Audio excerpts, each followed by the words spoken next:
Okay, folks, it's 7 o'clock. We'll call the meeting to order.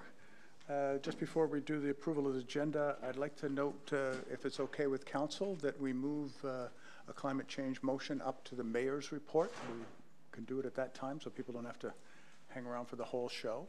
In order to do that, if you're okay with that, then call for a motion to approve the agenda. Moved by Councillor Michaud, seconded by Councillor Black. All those in favor? Aye. Opposed? Motion is carried. Question period. Any questions from the audience? Oh, please step to the mic. We are being recorded. So my name's Christina DeHaas, and I would like to first ask council if you received the email that I sent to you on Friday requesting a small amendment to the 2019 recreation plan prior to voting on it. And did you get a chance to read it? Okay. So my question tonight is it too late to carry over phrasing from the 2006 Recreation Master Plan, which states on page 14, quote, "The Trans-Canada crossing at the Waterfowl Park and the linkage between the Waterfowl Park and Lilas Fawcett Park are to be included in project prioritization." And page 22, quote, "That the town should work with the province of New Brunswick in developing an under-highway corridor that primarily," continues, "provides a real human linkage to existing and future trails on both sides of the highway. This is a long-term solution that should be placed on the provincial radar for future implementation." So, end quote. So is it too late to carry this phrasing over to this recreation master plan with one small amendment that it's not just saying the under, but that we know now that should say probably and over, and that way that the town would continue to hear the 519 plus members of our community who have shared their signatures on the Pedway petition that supported the development and construction of this pedway in said location. The 6 respondents who recently reiterated this to the town, the Sackville Pedway Working Group, the Trans-Canada Trail, and other stakeholders to show a continuing commitment towards this project in our current plan. Okay, I guess I would ask if the councillor wishes to proceed with wishes to reply to that, or would you like to defer it to the motion on which the Recreation Master Plan will be discussed later? Councillor Evans? I will speak to this because, as you know and some other people know, the Pedway is near and dear to my heart. I love this idea, and the reason, as I've said to you and I've said at other times, the wording in the last plan indicated that it was a priority. Or prioritized, they used that word. And I don't believe that that is the case. That's why I don't mind that it's not there. It doesn't preclude the possibility of it happening, but I think for it to happen, it's going to require something external to let's say the town council's or the town's capital budget. I just don't see it happening otherwise. The second reference you made in your document is to an underground connection, which is primarily, I think, to connect wildlife, allow wildlife passage and stuff. So it did say that it was a priority before, and the reason I support not including it now is that I don't think that would be an honest statement of intent. It doesn't, as I said, preclude the group to continue to work to see if they can get funding or whatever would be required for it to happen. But I don't think it's fair for us to sign off on a document that says it's a priority when I honestly don't think it is. So that's why I would be in favor of accepting the draft plan the way it's written now. It doesn't mean you can't continue your work, and I wish you every success. Okay? Councillor Finney, please. Christina, I think I have to agree with you to a certain extent because it wasn't included in. I don't know when you found out about the fact that it wasn't in, but there's something in the plan that I'm not in agreement with as well right now. So in all honesty, I can say it here now, I'll be voting against the Recreation Master Plan. There's some things in it I don't like. If we need to turn around and include this in, then we need to turn around and put it off for the time being until some people that have not seen this or don't know anything about it, because a number of people I've talked to, they don't even know where the survey was. And so therefore, that's why I would recommend that we put it off for the time being, have a public meeting, and then turn around and get input from other people as well. Councillor Butcher, please. Thank you. I have to echo to an extent what Councillor Evans said. I know that we looked at it during the budget process before, and the price to have it put in was above and beyond what we alone as a municipality could do. I believe it would be a wonderful addition. I also believe that it is not something that council can do with taxpayers' money. We would need somewhere else, some other income from somewhere to make it happen. I believe that it would be an advantage to active living in our town. I don't believe that not having it in the recreation master plan would be detrimental to it still coming forward at some point. I know that hundreds of hours have been put into the recreation master plan. And to be honest, I read through it and never even noticed that the pedway was not in it, and I apologize for that.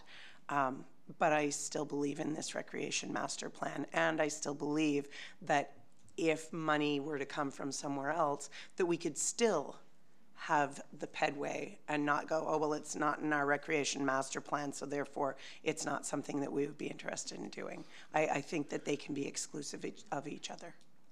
Okay. So I'm not hearing adoption with an amendment. I'm hearing that there's going to be a different type of discussion when the topic comes up later this evening. The question that I had next, it sounds like you're all answering, was that would you please hear the request that the pedway bridge still be considered when you're reviewing your active transportation information then and the Greening Sackville document, so that then there is a place for it still to be discussed. And yes, okay, thank you very much. Okay, thank you. Any other questions?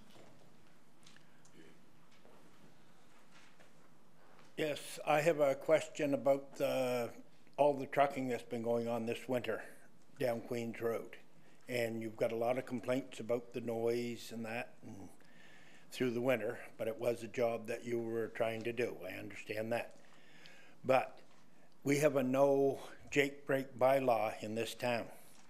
And you fellas allowed them to use their jake brakes every bit of the winter, from down by the old high school here, down by Salem School, and going down past my place. And nobody said anything. I just heard people complaining about it until they started running all night long. And I got fed up with it, so I told them, that said, you're not gonna haul anymore. And then some of your staff said that there was nothing you could do. And until I got mad about it, then they all of a sudden, when them trucks went down that night, you would think it was a car going by. So why, as taxpayers, did we have to put up with this all winter and get mad before you fellas would actually do something? So your question was that Jake's brakes were using inadequately until there was a complaint about it, and Jake brakes. I don't know, is that you, Mr. Acton? Sure, I believe we did speak to the consultants a couple of times. In one Go ahead. meeting. Yeah, it was specific to the jake brakes. I'm not sure where all the comments come from, but we had a comment, we had 2 phone calls about jake brakes one night. We immediately, once we had that complaint, we talked to the contractor. I'd never heard the complaint prior to that. And the contractor, the foreman, Rob, said he would address it with his truckers, and it was addressed that night. And I never heard anything back any further, so. No, but there was people that had called before this about the noise. I know that on Queens Road. But I'm just saying, this is the thing, why did it have to go that long that, you know, like they're putting her done the job and we put up with it? And I mean, I met a lot of the trucks on the road all through the day, and I never thought much about it, that they were using their Jake brakes. But in town, like coming down by the old high school here, it really vibrates your house.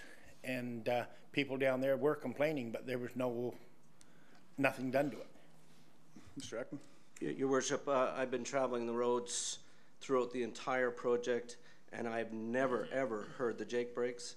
And when we did get the complaint, we addressed it that night and never heard anything after that. So if Mr. Carter had an issue with Jake brakes, he definitely didn't reach out to me, where I would have immediately reached out to the contractor, which is what we did when we had that complaint that came in. No, I appreciate that you got it covered.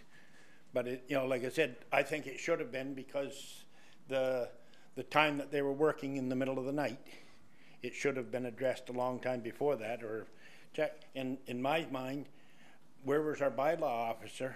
They could have been keeping an eye on it, before it got to this. This is the thing. I mean, the bylaw officer, our contractors, some of our contractors in town, they sit at their gate and wait for them. They can't start their trucks until 7 o'clock in the morning to go to work, and they're supposed to be at jobs. If not, the bylaw officers are going to find them. So appreciate you bringing that in. Our staff, as soon as we were made aware of that issue, I mean, that's what I heard as well. As soon as we were made aware that they acted on it as quickly as possible, I take your advice that if we're having a construction, we should deal with that next time right up front so it doesn't happen. Appreciate that. And the other point that I have made is that, we seem to treat the contractors in town differently than ones that we bring in from outside. That's one of the things that I look at, that like the bylaw officer is here in town to make sure that the other contractors don't start their trucks too early in the morning. These fellows were going all hours night, 3 o'clock in the morning, they were going full tilt most of the winter. Yeah, the noise bylaw gives exemption to municipal construction projects. So if you're working for the town of Sackville, the province of New Brunswick, NB Power or NB Tel, you are permitted to work overnight and with an automatic exemption to the noise bylaw. It does not give exemptions to others outside of those individuals. We were told when the project was getting started that they would be following all of the town's bylaws. That's what we were told. Yeah, because I specifically asked that at that time. That's what I mean. And you said that they would be, and the only way they could get is if the town okayed them to do something outside of it. No, the town, if you're doing work for the town, that's what basically the bylaw allows for emergencies. For example, if something happens, you can go and deal with that. Because it's for town services. So I remember asking that question about late night activity, and the response was, well, the bylaw allows those noise bylaws if you're working on a town project like that or on an emergency basis for the town project. So they didn't get a specific bylaw exemption, it already was there. Any other questions from the audience? No? Thank you. We move, Council, you've had the agenda. Is there any disclosures of interest on any of the topics tonight? No? Hearing none, then we move to the minutes. So, regular council meeting on March 11th. You've all had this for several days and had an opportunity to go through it. Move to acceptance by Councillor Evans, seconded by Deputy Mayor Aiken. All those in favor? Aye. Opposed? That motion is carried. Closed in-camera meeting of March 11th, which is on page 10 of your package. Moved by Councillor Black, seconded by Councillor Butcher. Question? All those in favor? Aye. Opposed?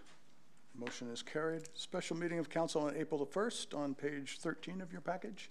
Moved by Councillor O'Neill, seconded by Councillor Evans. Question? All those in favor? Aye. Opposed? That motion is carried. Any business arising from the minutes that anybody wishes to note? Hearing none. We will move to Southeast Regional Services Commission report. And There was a board meeting last month, and I would note a couple of items. One was that there were a couple of purchases of hardware for waste management. That was the thrust of the agenda in many ways. There was an intensive discussion on the hotel levy, which we spoke about in terms of it being a key element of the regional destination marketing organization, the regional tourism strategy, that it became clear that the provincial enabling legislation wasn't precisely what we'd asked for. We'd asked for the province to take a role in gathering that money, but it appears the legislation that they were looking at is that municipal, local governments will gather that money. So we had quite an intensive discussion over the adequacy of that. Nobody liked it, but nobody wanted to leave this proposal as yet. So I'm just flagging that there is going to be some political pressure to get the legislation as had been asked, and as it is in every other province that does this. So interesting to see that that reply came out. So we're moving ahead with the tourism in terms of preparing for it anyway. We have a lot of planning, as you recall, in those 7 steps.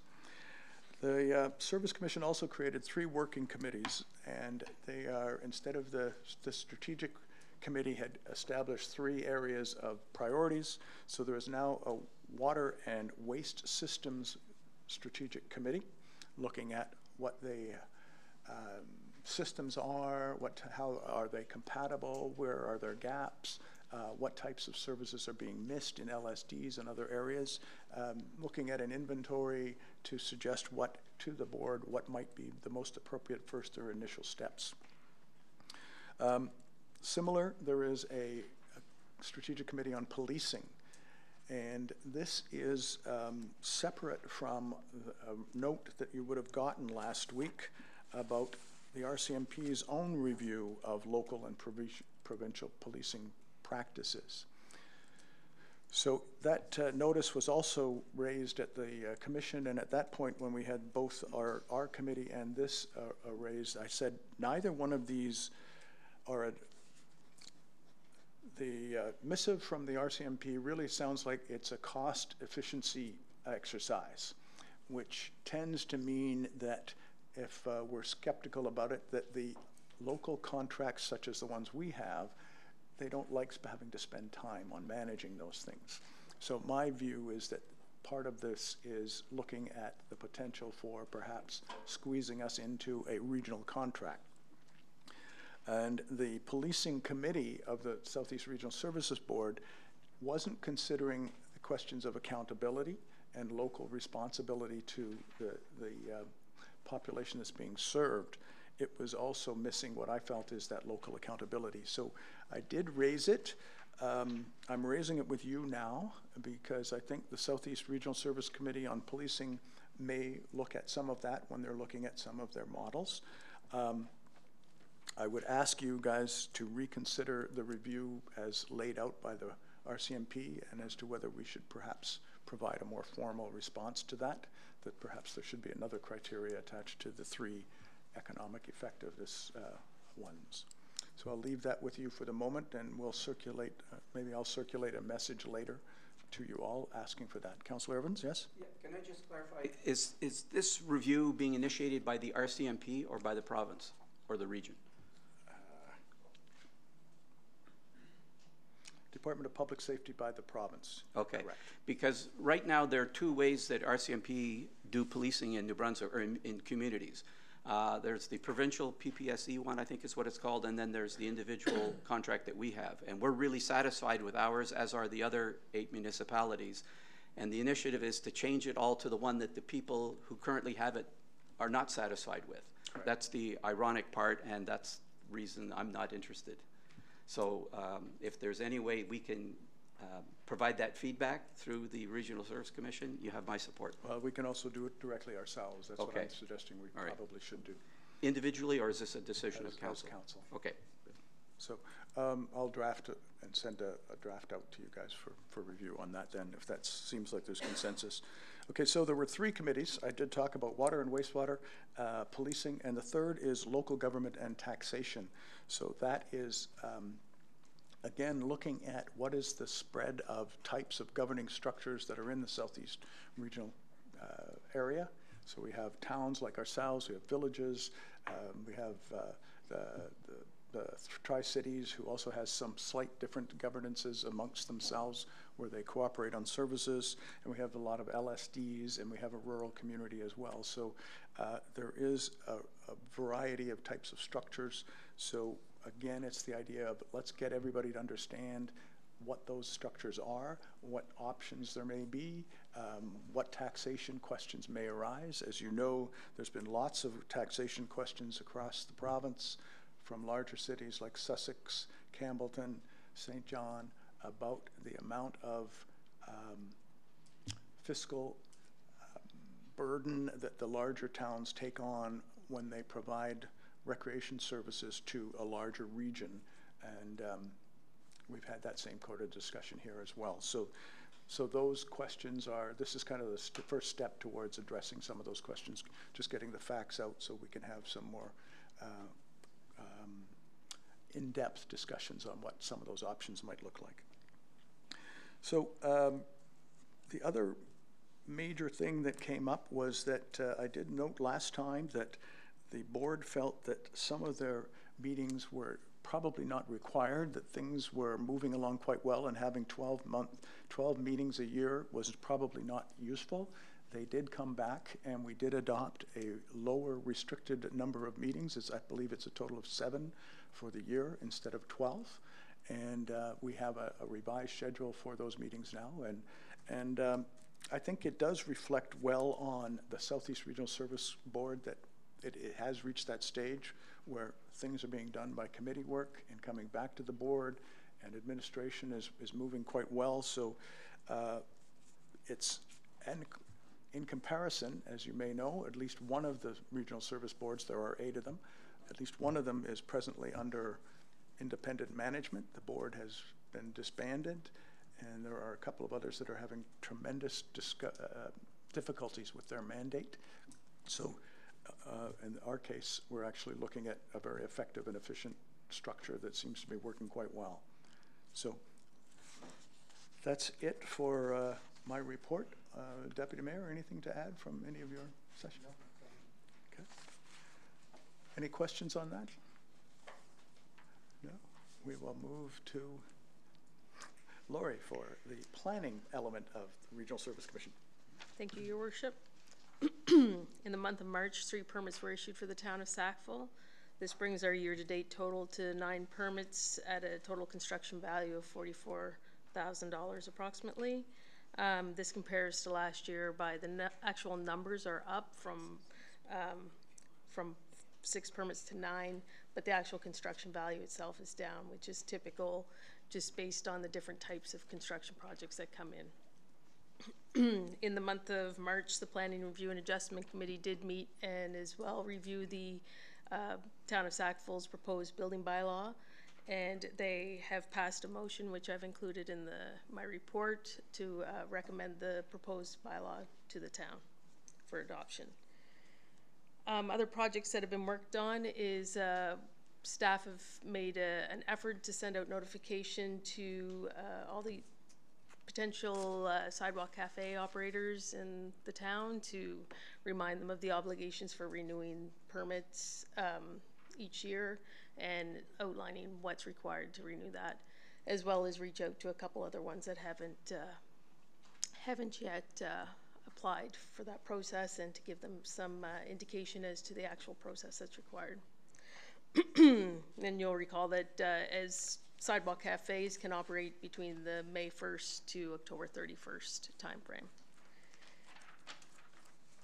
The other thing that staff have been working on is the overall annual report for the region. That'll be presented to the board in May, and following adoption of that would become a public document, which would get posted on our website and available to everyone. And the final thing I have is that we are proposing to do 2nd and 3rd reading of the building bylaw tonight, which is included in the package. So if there's any further questions. Any questions on planning report? Councillor Evans, please. I'm going to repeat myself from last time when we did first reading, that next time this happens, we'll have a differences file so we can check the differences that in the new bylaw. Could you, just for my benefit, give me an example or the type of changes? My understanding is it's not substantial, it's just making changes to conform with the new legislation, but if there are any changes, give me an example of what they are before I vote in favor. Sure, and one of the challenges, as I've explained, is the format that the former bylaw was in. I couldn't do an exact duplication, but primarily the main objective is to update that Community Planning Act reference and the sections. As you know, in 2017 we adopted, or the province adopted, a new Community Planning Act. So this brings that, along with the code regulations, up to date. The other thing that was kind of done is an attempt to just make the bylaw clearer and more user-friendly to the public, having less reliance on the public to know what's required under the code. So some of those items that, for instance, what you're exempted from applying for a permit, those are spelled right out in the bylaw now versus relying on that knowledge of the code. We've also included sections on electrical waivers, which is, you know, that requirement where no construction is occurring, but they need something for their power connection. So that's spelled out as well. And probably one of the other biggest changes would be the fee structure. So the fees remain the same. However, there will be a double fee incorporated for starting work without obtaining a permit first. Yes. Thank you. Any other questions on planning report? No, hearing none. We will move on, and we're going to speak about April as Poetry Month.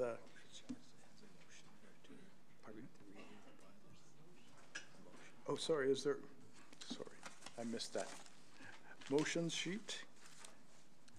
So we have motions from planning. Who is that? Flip back. Various bylaws will be Andrew? Yeah. Sorry about that. Of course.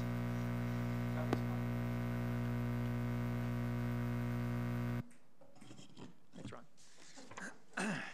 I move that council give second reading, section by section, to bylaw number 266, a bylaw relating to buildings in the town of Sackville. Public notice is hereby given that the Town Council of the Town of Sackville proposes to enact the following bylaws. Bylaw number 266, a bylaw relating to buildings in the town of Sackville. Section 1, definitions. Section 2, scope. Section 3, adoption of code. Section 4, prohibition. Section 5, exemptions. Section 6, electrical waiver. Section 7, permit application process. Section 8, special application requirements. Section 9, issuance of a permit. Section 10, test. Section 11, records. Section 12, revocations of a permit. Section 13, responsibilities of the permit holder. Section 14, open foundations and excavations. Section 15, enforcement. Section 16, fees. Section 17, bylaw repealed. Moved by Councillor Black. Seconded by Deputy Mayor Aiken. Question? All those in favor? Aye. Opposed? Motion is carried. Councillor Black, please. I move that council give third and final reading to bylaw number 266, a bylaw relating to buildings in the town of Sackville. Moved by Councillor Black. Seconded by Councillor Tower. Question? Question. All those in favor? Aye. Opposed? Motion is carried. Thank you very much, Councillor Black. Now we move to Poetry Month. And I think we're starting Shoshana.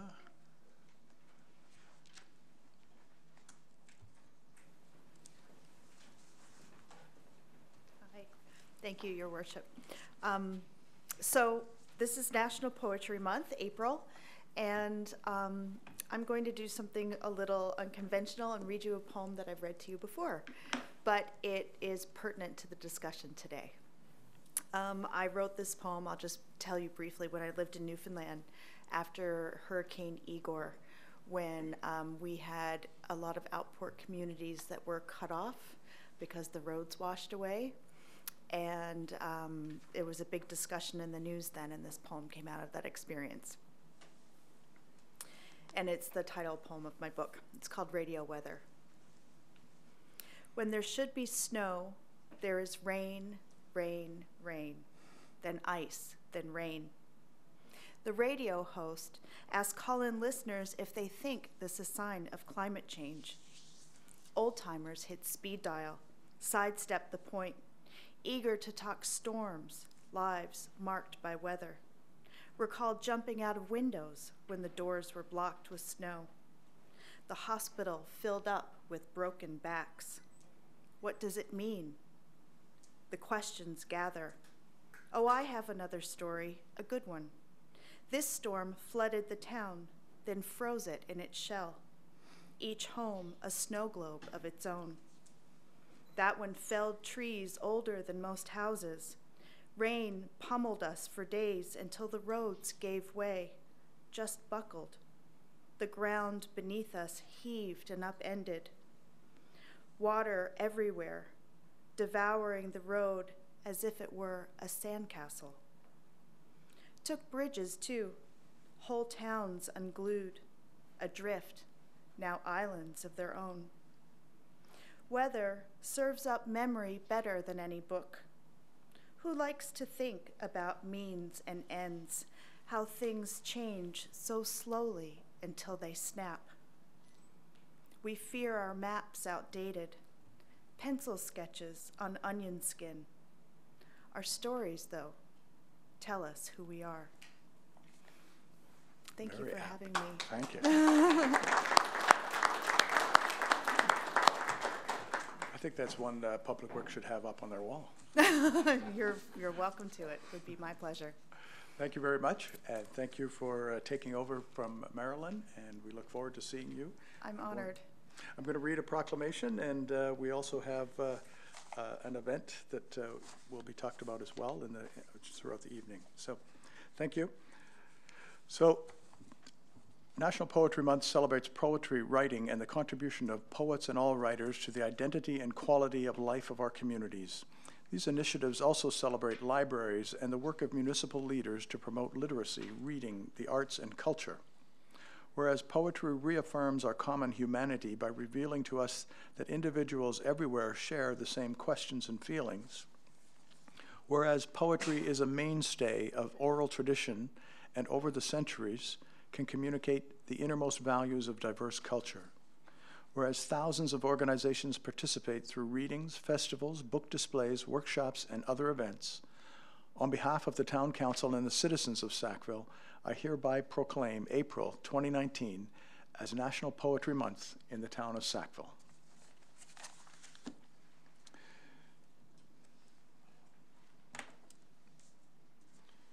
Seems anticlimactic after that poetry, doesn't it? You should have done it in rhyming couplets. All right, reports that will come back to me. Mayor's report. Council, you have a summary.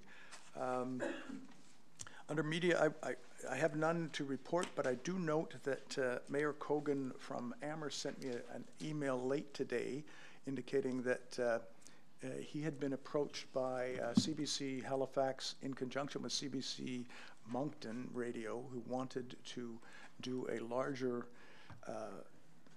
event about the flooding threats in this area. And so he was letting us know that we should be prepared to participate.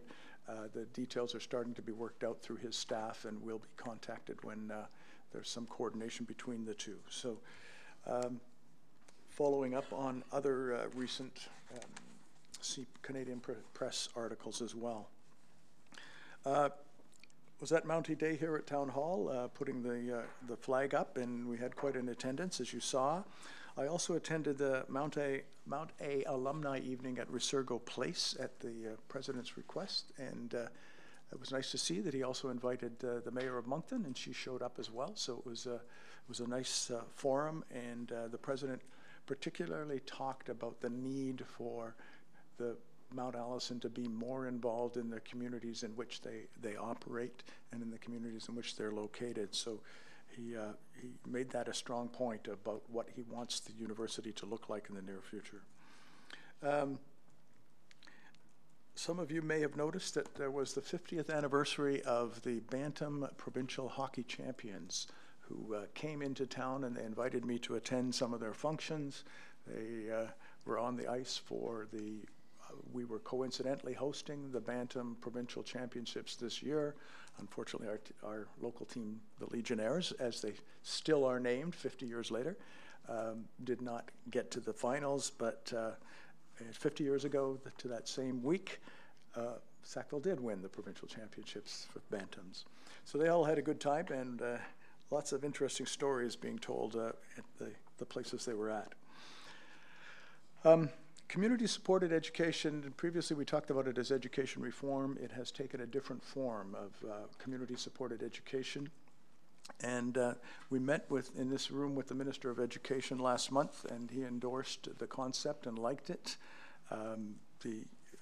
As I think I'd mentioned, there was a proposal to ACOA speaking about the potential economic impacts of outcomes of education being done differently, and ACOA finally did agree and has indicated approval for at least 2 years of funding through the proposal group that had done it, which is the RP's group at Mount Allison. So I've been asked to kind of coordinate some of the efforts, and I have done begun a search for a steering committee amongst the various parties that are involved, and I've got most of the roster ready, but I'm still waiting for a couple of confirmations, so I don't want to talk about that much more. But it will be as well complemented by a research intern from Mount Allison, which has fallen into our lap, which Craig Brett has a research intern that we spoke about, and she is very interested in assisting us in the startup phase here. So it's fully funded by a internship funding, and she is prepared to help us right at the beginning of all of this. So it is about to start. We'll give you a little bit more structure as to how that works in the next coming weeks. I also met the executive assistant for our MP, LeBlanc, on multiple topics, some of them involving education reform and flooding, etc. But one of the topics was that in discussions between ourselves and UMNB, the Union of the Municipalities of New Brunswick, I think we had mentioned that we were trying to come up with a pilot project that could address some of our resolutions concerns about flooding around the railways. So UMNB has now signed and sent a letter that we worked on together to DTI, suggesting that the Department of Transportation and Infrastructure should consider a pilot project with CN Rail in a local government that happens to be this town to try to sort some of these things out and get some early action on some of those questions that keep coming up. We'll follow up on that as it evolves. Several business inquiries on interest in the town, most recently that I have undertaken. A couple of other items was the New Brunswick Music Festival welcome statement, as we do every year, welcome people to town, and an odd one about issues of dogs being running loose on some of the school grounds and some of the issues that were happening there, and we were able to help them with some bylaw and some signage, so they were quite happy to have some assistance in trying to stop some of the things that were going on. So that's most of my report, if there's any questions on that. If not, this is the time at which I had asked for your permission to address climate change, and I believe Councillor Evans wishes to speak. Whereas recent reports from the Intergovernmental Panel on Climate Change and Environment and Climate Change Canada make abundantly clear the world faces a climate crisis. Whereas hundreds of young citizens made it clear on March 15, 2019, as part of the global climate strike, that our collective actions to deal with this crisis have been frighteningly inadequate and have demanded action.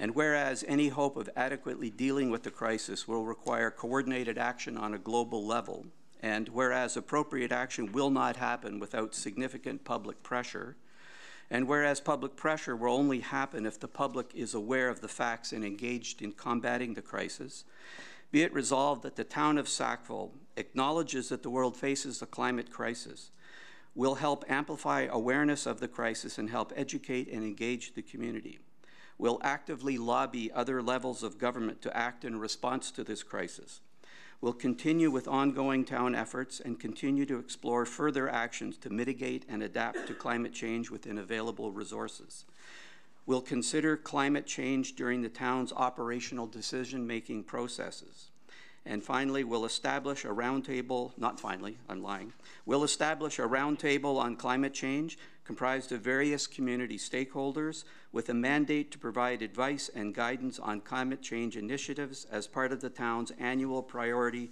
planning and budget process.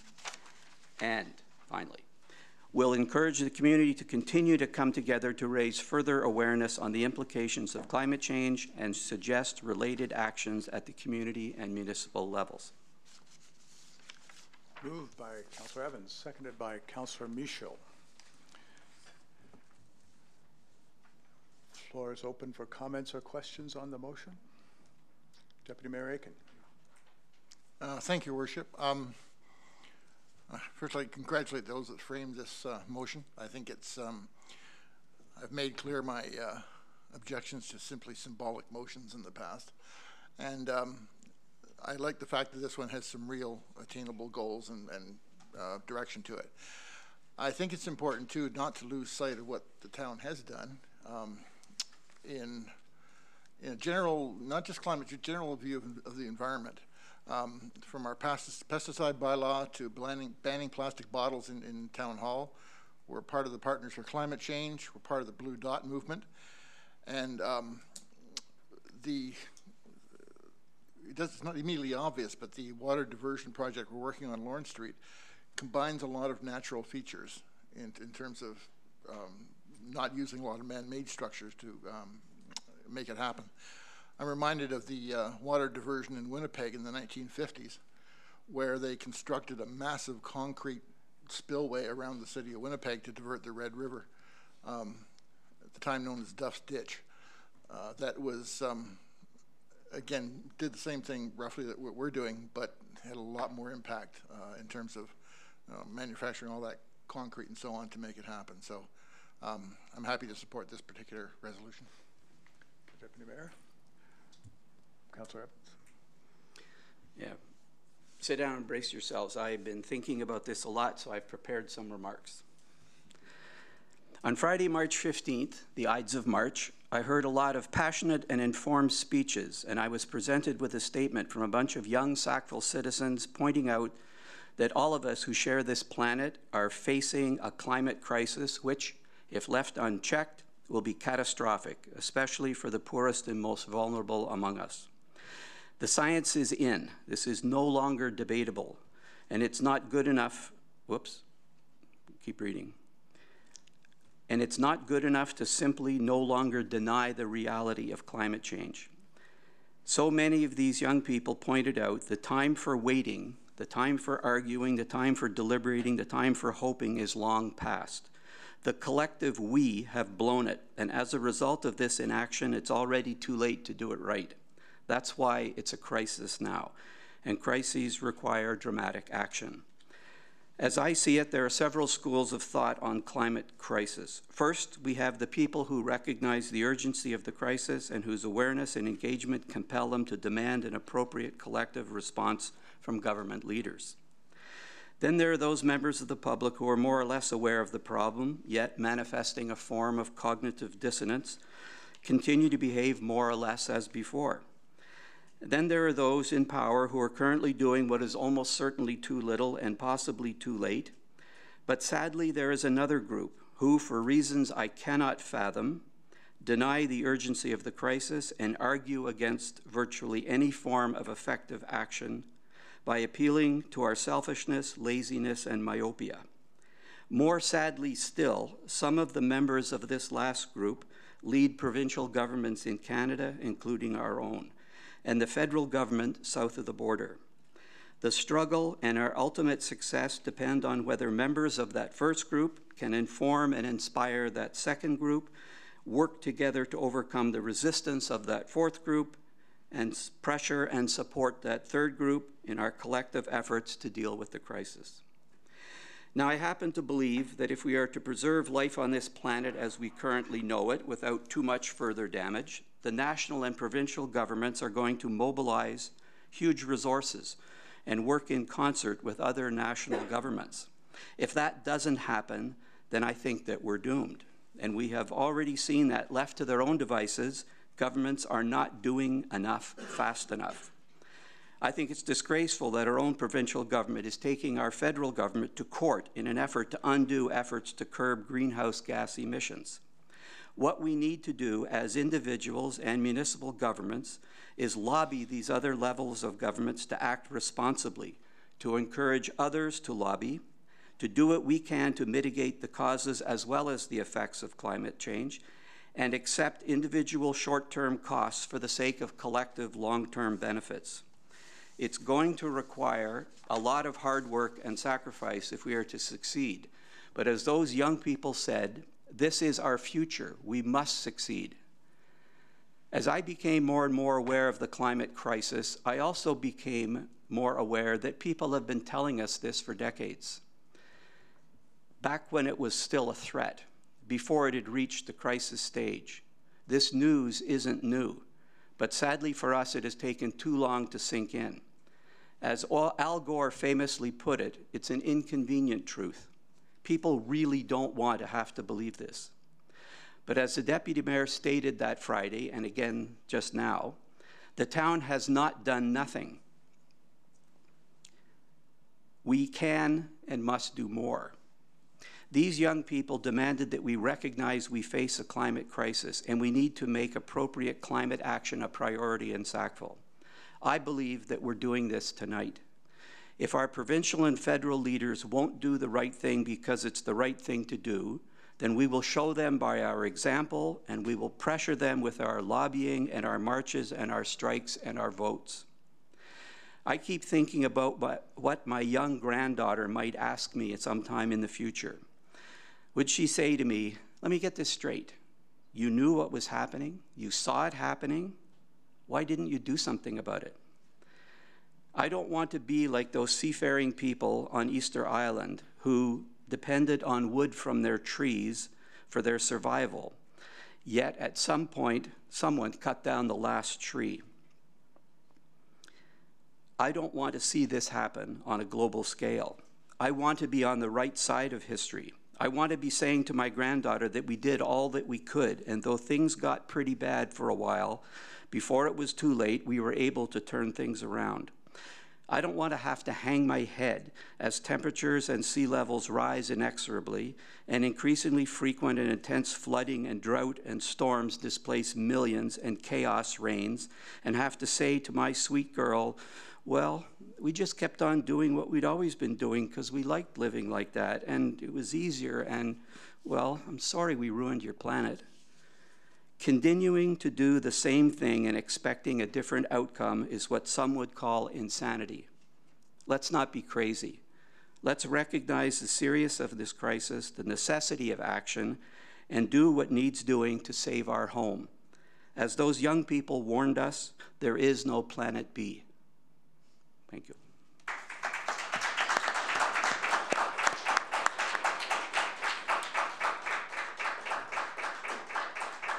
Councillor Finney, please.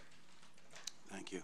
I'd just like to say, as a matter of fact, I agree with Councillor Evans, but I'd also like to say it's not just politicians that are making the mistake of not recognizing what's going on. We have large companies, organizations, institutions that need to divest from fossil fuels in order to turn around and start getting away and stop greenhouse gases. They have to stop pretending that actually it's not existing. they have to turn around and find another way to make the bottom line for their companies to grow and everything. And I hope the children that were there that day will turn around and reach out to these companies, organizations, and institutions to turn around and put, I guess in a way, put shame on these people to turn around and say, you have to start making a difference if you're really concerned about the environment. And I hope we can be reminded from you to make sure that we keep on the right track in order to turn around and make a better world for the future to come. Thank you. Thank you, Councillor Finney. Councillor O'Neill. Thank you, Your Worship.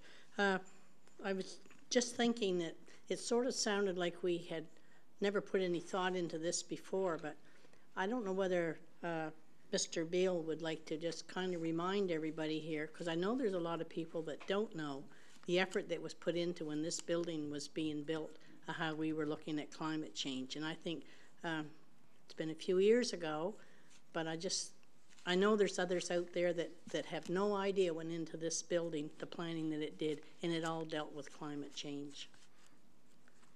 Mr. Beale, would you like to speak to that topic? Yeah, no problem. Yeah, so during the construction of this building, we moved in 2012. Discussion began around 2009, and we undertook to move 3 facilities into one as a first step. We had a fire department that was undersized, a police station that was undersized, town hall that was undersized as well, that didn't meet the needs and couldn't be expanded financially. So when we undertook the construction of this, we looked at ways at energy efficiency. We looked at how can we construct this and not increase, even though we're increasing our footprint, not increase our overall cost and our overall energy consumption and things. So that was when we called for a consultant.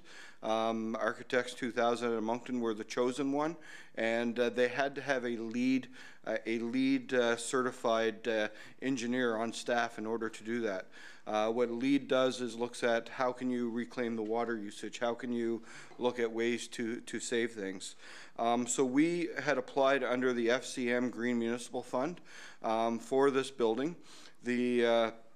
In order to meet that, we had to, at the time, reduce energy costs by 40% of what a standard building this size would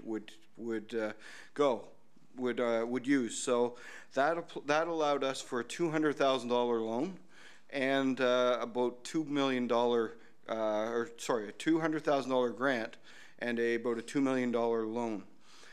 Shortly after we had applied for that, a new program came out that if you could reduce the energy consumption by 60% of what your standard building this size would use, we could apply for a $1 million grant and a $9.3 million low interest loan at 2% over 20 years. So the engineers undertook some more things, and in the process included geothermal heating, which takes up at times 80% of our heating and cooling in the facility. The low energy lights that are throughout the building, things are on timers within the building.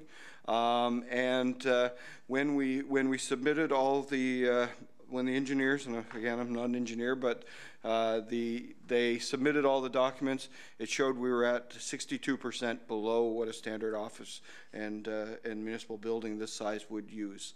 So we submitted that to the FCM, and we were the first in Canada to get the $1 million grant and the $9+ million low interest loan. So that targets have been relatively met throughout the first 7 years we've came here. Within that, we also included, at the time, we bought the new bylaw car, which went from a fully gas car to a hybrid car, so gas-electric car. And that was included in our application for this building, where they worked out of this building. So all of those things were taken into account. Natural gas is the backup. for the facility, which was a better fuel than fully electric and/or oil. The only oil we do have is for the generator, which is a requirement for emergency measures. But during the design, like I say, it was required to have the LEED certified engineer. We submitted the applications for LEED silver. In the end, we were sufficient and had enough points to become a LEED certified facility. We opened in 2012. It took about 4 years to get that certification. I think it was 2015, 2016 when all the paperwork was finally approved and we were successful in a LEED certified facility. And not very many of them in the Maritimes at that point in time. So more facilities are, and it's something we were very cognizant of. We have a lot more space in the 3 facilities that we have, and are not using very much energy than we would have used in the 3 undersized, smaller facilities. Thank you, Mike. No notes for that either. Well done. Okay. Any other comments? Councillor Black, please. Hey, my microphone works. At the special council meeting, I spoke of my pessimism for the future, and Hannah Longard had sent a letter to council, and she was one of the organizers for the climate strike, and was disappointed and saddened by my response at the special council meeting. So I thought I would write her a letter back. I'm just going to read part of it just because it kind of gives an idea of where I'm at. But as for the council meeting, I again want to say sorry for my dire views on the future of our planet. I do not take them back, but I do apologize for them. I meant what I said, that we as people don't have much of a chance in the future, and sadly my children will have a tough life living in a world that will be very different than what we have right now. The reason I say this is because of my lack in people to do the right thing. I have lived for 43 years, and in that time I have been jaded by people and their lack of understanding of what is right and just in the world. That most people can't see past themselves and what is at stake, and not just with climate change, but with many aspects of life. I try not to be so sour on what humans do to themselves, people around them, and our earth, but it is just so hard to change. All of this does not mean in any way that I wouldn't fight for every opportunity to change the future. That fight would be with the strongest conviction that we can make a change and save the only home that we have. I completely agree with you that if only people had made better choices in the past after being told repeatedly that we have to change, we would not be in such a time crunch for global climate change. Because we cannot rely on every person to make all of the changes that they will need to make, it is up to us, it is up to those who want to fight to make the change for the rest of the world. Citizens who have a mind to make a change fighting for what they believe in, despite being told by others that what they stand for is silly. It will take strong, firm, drastic, and disruptive action from all levels of government to make the changes that the world needs right now. This is what I was trying to say at the council meeting, and it seems failed to do so. We as municipal councillors need to pressure other levels of government to make a change, but also make sweeping changes within the community we live in. Federal and provincial governments need to enforce climate action policies that are going to anger a lot of people, but for the greater good. It is in this way that positive changes can happen and the path to saving the earth can be tread. I pride myself, and am proud of my wife, for trying to groom our kids to be socially, economically, and environmentally aware so that they can make the right choices from the start of their lives and continue to do so for the rest of it as well. My 3 kids are the greatest and best thing that has ever happened to me, and I will fight not just for their future, but the future of everyone. Thank you. Thank you, Councillor Black. Councillor Michaud, please.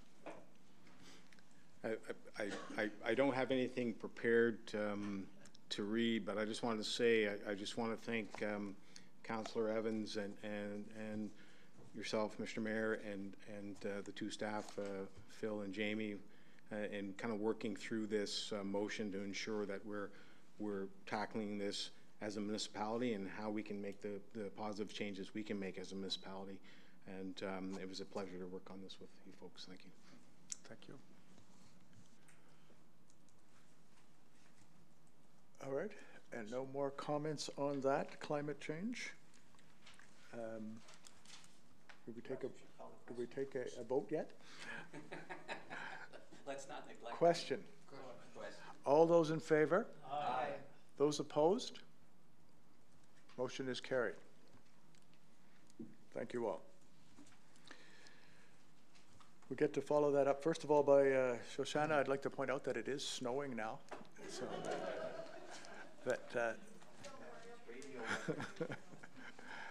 we move to the CAO report, please.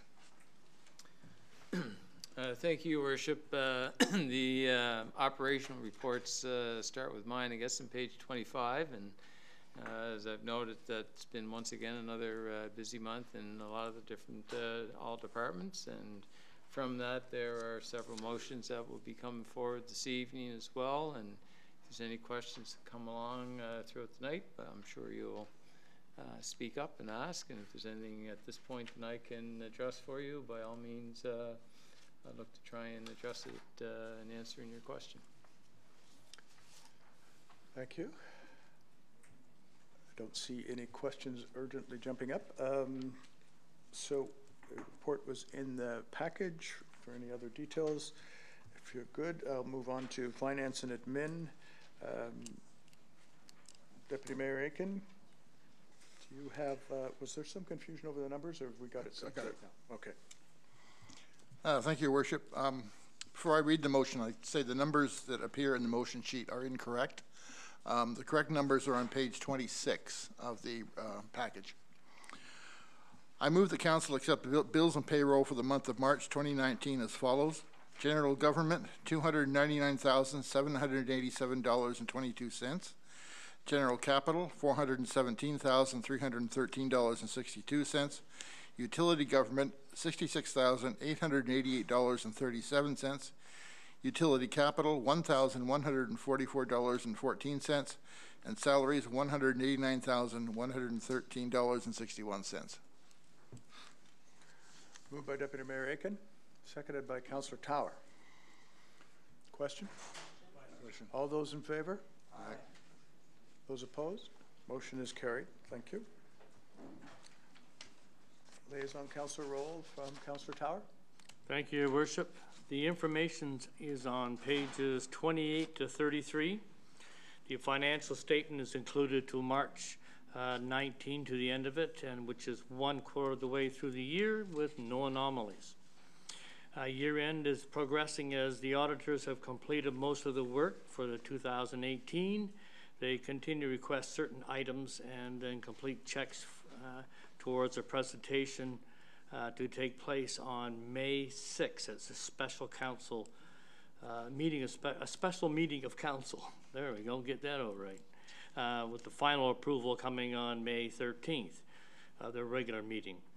At this point, we continue to project surpluses in the general operating fund of between $55,000 to $60,000 and $10,000 to $15,000 in the utility fund.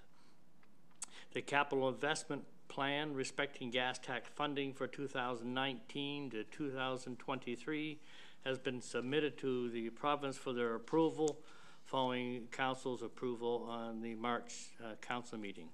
As of last Thursday, April 4th, we have been advised that the plan has been accepted and approved, and we can now proceed with the requested projects. Water bills are currently being worked on for the billing period January to March 19th, and they're expected out any time now. Meters were read on April 1st. The town has received its 2019 property tax bill with a total assessment of the properties we own being $13,236,400, which requires us to pay a property tax to the provincial government in the amount of $281,610. This amount compares to 2018 assessment of $13,168,300, or an increase of 0.005% year over year. And this is, we feel, one of the areas where council can approach UMMB to lobby the governments to forego property tax to municipality-owned properties, or even break down some of the ones that are very important to us. As it is right now, libraries and arenas are exempt from this, and if we could find ways to get the fire department or Public Works, which works on our emergency in the wintertime, and infrastructure, it would also help us along the way. Lawrence Street, Claim 2 for Phase 2 for a total of $123,081 has been approved and paid. And we have submitted Claim 3, which requests reimbursement from the province of $388,474 for a total reimbursement of $530,424 of the $2,175,291 approved. And we have to March of 2020 to spend all the funds allocated for the program. Dog tags remain available at Town Hall. Proof of rabies vaccination must be provided at the time of the purchase of tags. Tags were due March 31st, which was extended to April 1st due to the weekend, and now subject to a $20 late fee. That is that part, and I'll save the bylaws for a second. Any questions on this? Any questions on finance and admin? No? No? Okay.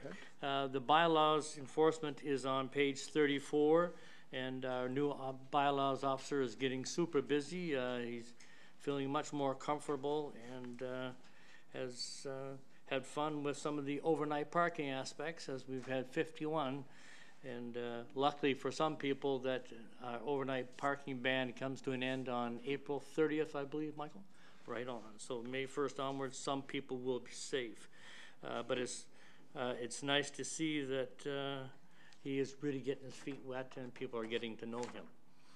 And the animal control information is on page 35 with our usual people of suspect and of the night. So if you have any questions on that, feel free to pass them on and we'll give the answers. And that would be my report, Your Worship. Thank you, Councillor Tower. Any questions on the reports? Hearing none, thank you. We will move to tourism and business development. Councillor Michaud. Thank you, Your Worship.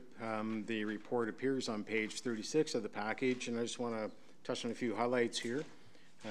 Border Town Festival is coming up fast, May 22nd to 26th.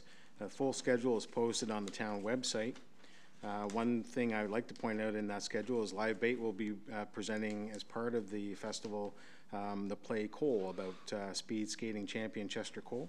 That's going to take place at the Music Barn May 22nd to 25th at 7:30, and there'll be a matinee on May 25th at 2. Also, the department would like to welcome the summer VIC students for 2019. Ben Letvek, Carolyn Hitchcock, Joe Caswell, Luther Edson, Evelyn Blaney, Adam Lee, and Shen Molly.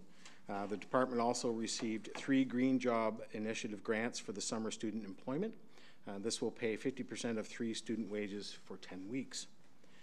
The department will have an intern from NBCC campus in Moncton for 5 weeks as a work practicum in May. Paxton Clare will work on the Border Town Festival event and also help to analyze its economic impact on the municipality. The 30th anniversary celebrations for the Waterfowl Park will be held Saturday, June 22nd. The event will begin with a commemoration in the Daniel Lund property with a reception at the VIC to unveil the new VIC display upgrades. And that's all I had, Your Worship. Thank you, Councillor Michaud. Any questions on tourism business development report? Councillor Tower, please. Thank you, Worship. It's not really a question. It's a couple other ones like, that we have at the Border Town that I think are pretty fantastic. And one is the Country and Old Time Fiddling concert by Stacy Reed and Billy King and Friends. That will be a fantastic night. But also on Saturday night, we have Kenny James and Mark Green. So local talent that are really well worth the admission and plus. So I think we've got a great lineup, and I think people should check that one out too. Thank you, Councillor Tower. Okay, hearing no others, we'll move to public properties and facilities. Liaison Councillor Mr. Evans. The month of March was another busy month of winter control, and look Looks like April might be too. With several snow events to deal with, which included plowing, salting, sanding streets and sidewalks. This included one downtown cleanup to deal with large snowbanks and accumulated snow in the downtown area and on narrow streets. Due to the continued abnormal temperature fluctuations in March, we're busy dealing with both snowstorms as well as rain and freezing rain conditions. Public Works Department continue to utilize the hot patch machine during the month of March when possible, and we continue to utilize it in the months to come as weather permits to fill potholes until the start of the patching contract. Mechanics conducted ongoing maintenance of all equipment. Utility Department continue to work with our water meter replacement program throughout the month of March. They will continue to complete additional meter replacements through the remainder of spring as time permits, as well as obtain any water read meters that were not obtained during the last meter read process, during which time they will evaluate the meters and determine and fix meters or MXU units as required. Engineering Department continue to work with Crandall Engineering and Birch Hill Construction on the construction of the new stormwater retention ponds and related works project throughout the month of March. Construction of the retention pond has been approximately 85% completed and is starting to take shape, and it's evident when traveling along St. James Street. Weather at times has been a challenge, however. The cold temperatures in March have helped the contractor in their efforts to make good progress throughout the month. And I have been asked to make a statement on behalf of Public Works, which is germane with one of the questions posed at the beginning of the meeting. Some of the work done in the past several weeks had to be carried out at night, mainly trucking materials to the disposal site. We would like to thank residents who live in the construction site area and along the trucking routes for their patience. We received a wide variety of calls, emails with questions, complaints, and observations about the work that was underway. We appreciate the respectful and helpful nature in which these inquiries were made, and we apologize for the inconveniences that the work may have caused. We would like to thank everyone for their understanding, and we're glad it's over. I would like to personally thank the people who live in this area. You kind of took one for the team. We're all going to be better off when this project is completed, and it's been uncomfortable in the short term, but I hope we have some long-term. I'm confident we'll have some long-term gain. The Engineering Department issued tender 2019-05, asphalt resurfacing of various streets during the month of March. During the tender closing on March 26, 4 tender bids were received, with cost and paving and contracting being the lowest bid. The motion will be coming forward later. The Engineering Department issued RFP 2019-06 to supply 1 used single drum roller during the month of March. During the tender closing on March 22nd, 2 tender bids were received, with United Rentals of Canada being the lowest bid. A motion will be coming forward again for that tonight. The Engineering and Corporate Projects Department continue to work with Crandall Associates and the Department of Environment and Local Government with respect to the environmental impact assessment conditions for Phase 2 of Lawrence Street Water Mitigation Project, as well as the requirements for a potential additional retention pond at the quarry as part of Phase 2 of the Canadian Clean Water and Wastewater Fund. Don't know all my acronyms yet. The Engineering Department continued to work with Crandall Engineering and CN regarding the scheduled work to install 2 new, now my guess is that's 3 foot, 1,050 millimeters. That's a meter.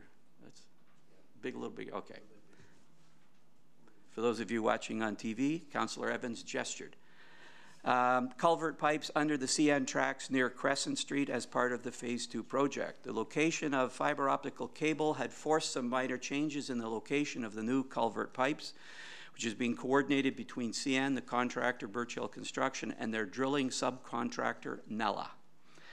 Until all approvals have been obtained from CN on the required changes, Birch Hill have been working on other parts of the project, like the Crescent Street crossing and access road near Russell Metals. Engineering Department continues to work on several other capital budget projects that were approved for 2019, and additional tenders will be developed and issued over the course of the next several months. Staff continue to keep in touch with DTI regarding the replacement of Carter Brook's Culvert à Bois d'Eau project on Route 935, and we'll be providing further details as they become available. Over at the Civic Center, the month of March hosted the 4-on-4 Challenge, Titan Boys Playoff Games, the Bantam B Provincial Tournament, along with many other games and practices. The ice plant was shut down on March 31st, and staff are preparing the Civic Center for the start of the lacrosse season, which starts April 16th. Civic Center office is closed for the season. For assistance, staff can be contacted via email at bookings@sackville.com or by phone at 364-4955. The automated phone service will give options for phone listings in the Parks and Facilities Department. If there isn't an answer, please leave a message and staff will get back to you in a timely manner. Staff have started to make regular park runs to gather garbage and assess the condition of the parks after winter control. Staff will be working in Beach Hill Park, clearing any deadfalls on the trails and doing maintenance on the warming shed by the sliding hill. Staff have finalized the student interview process and are waiting on a few more responses from students, and names will be provided to council for the May council meeting. Staff are working on details of the second phase of the Lund property trail development with the hope that the work will start as soon as details have been completed. All approvals have been obtained and the site dries up enough to work on. We'd like to thank the Sackville Rotary Club. Staff are working with a consultant to design a new bridge that will connect the newly acquired Lund property to trails in the existing waterfowl park. This is a legacy project of the Rotary Club. We look forward to working with them on this project. And we're still on the lookout for 2 disc golf baskets which were stolen from Beach Hill Park. The RCMP are investigating, have posted a request for information on social media to try to get them back. These baskets are only available from one supplier in this area, and the public is asked to keep an eye out for the baskets. And if found, please contact the RCMP so they can be recovered. Thank you, Councillor Evans. Councillor O'Neill, please. Yes, thank you, Your Worship. I was just wondering, I noticed or heard the councillor say that the Civic Center office is closed for the season, and there is an email, a booking at Sackville and so on. I was just wondering if that should not be put in the Tribune as well, just so that if there's people out there that may want to get a hold of you and not sure just how to do it or understand why the office is closed, it would give them a number to call. And just a suggestion. That's a good idea. We could possibly put something in the half-page ad as well as maybe something up on the signboard at the arena. Thank you. Any other questions or comments? Councillor Evans, I think you have a couple of motions. Yep.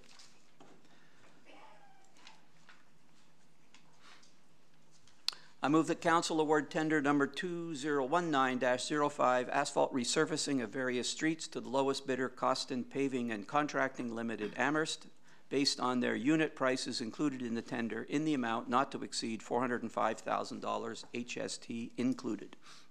Moved by Councillor Evans. Second it. Second by Councillor O'Neill. Question? Question. All those in favor? Aye. Opposed? Motion is carried. I move that council award RFP number 2019-06 for the supply of 1 single drum vibratory roller to United Rentals of Canada in the amount of $54,714.70, HST included. Moved by Councillor Evans, seconded by Councillor Tower. Councillor O'Neill? I have a question. When you're using your hot patch, will that roller be used to help pound that down into the holes? Likely not, because of the size of the roller, and typically you would not use that roller for that application. I did mention another time they do have a hand tamper that they use to tamp down the asphalt when they are doing hot patch. But because the holes are typically too small, that roller would not be adequate. And 2 typical rollers that are used for hot asphalt run water through them and are usually a double drum type machine. So. Question? All those in favor? Aye. Opposed? Motion is carried. Councillor Evans again. Okay. I move that council authorize additional expenses for the cleanup of Lorne Street Phase 2 project due to a pocket of contaminated soil being found on the former CN property, with 75% of the below costs coming from the CWWF Infrastructure Fund in the following maximum amounts. Envirom Organics Incorporated for soil disposal, $260,000 HST included. Additional trucking fees to Birch Hill Construction, $80,000 HST included. And Englobe for environmental compliance and monitoring, $60,000 HST included. Moved by Councillor Evans. Seconded by Councillor Tower. I think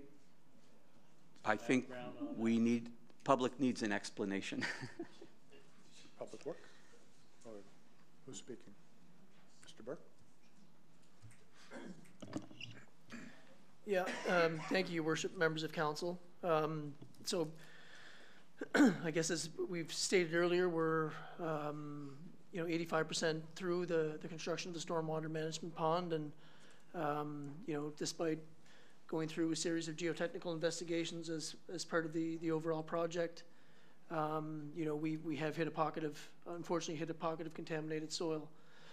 So we purchased the property as is, where is from CN Rail, and unfortunately, I guess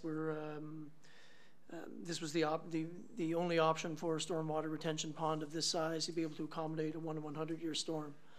So there's a procedure that has to happen when you hit contaminated soil. It needs to be disposed of in a proper way according to the Department of Environment and local government.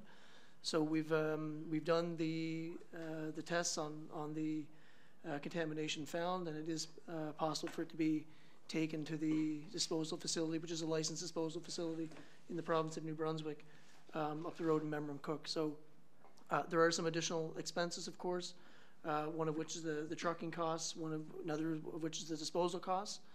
And then lastly, as part of the overall removal of that contaminated soil, there's some ongoing monitoring and compliance that we need to do as a municipality to then demonstrate to the Department of Environment that the property has been cleaned up. So this has been a bit of a delay on the project as we awaited the additional tests and then proceeded with the necessary motion to authorize the additional expenses. Fortunately, the contractor was able to keep busy and undertake the Crescent Street crossing a bit ahead of schedule, and where we completed the recent transaction with Russell Metals, they were also able to get out there and do some of the road work. So that's, we're not thrilled about finding contamination on the property. However, the good news is that there will be a property that was formerly contaminated in our municipality, and it will be cleaned up. And further to that, it is an eligible expense under the Clean Water and Wastewater Fund. So of that $400,000 expenditure, the municipality will only be on the hook for 25%. So in the event that we were to leave the material in place and attempt to deal with that in the future, or attempt to leave the contamination on site, reduce the size of the retention pond. As most of you know, there is the ability or potential for that contamination to migrate, at which point the Department of Environment could require us to clean it up, at which time it would be 100% municipal dollars. So we think it's the right thing to do for a variety of reasons, is to get the material out of there, especially where it is covered under the Clean Water and Wastewater Fund. Thank you. Councillor Michaud, please. Thank you, Your Worship. I guess going back in the project and when we're looking at the land and the engineer understanding the types of lands that were involved, I'm kind of curious as to why they wouldn't have gone a little more in depth in regards to their testing in an area that would be considered industrial, and how it is we're kind of stumbling across this now. I do understand the necessity here, but at the same end, I get the sense that due diligence wasn't taken on the part maybe, and that we are finding out about this. We should have maybe, before we made that land agreement, dealt with this and not be left holding kind of like, and granted it's funded through it's still all taxpayers' money here. So ultimately, how is it that we got to this spot, and why those extra efforts were made to understand what potentially we could have run into? Yeah, thank you, Councillor Michaud.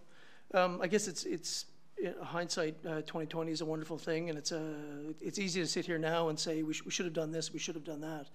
If you remember back to how we got into this project, back at a certain point, we were looking to do phase 1. That was the phase 1 project that we were looking to move ahead with.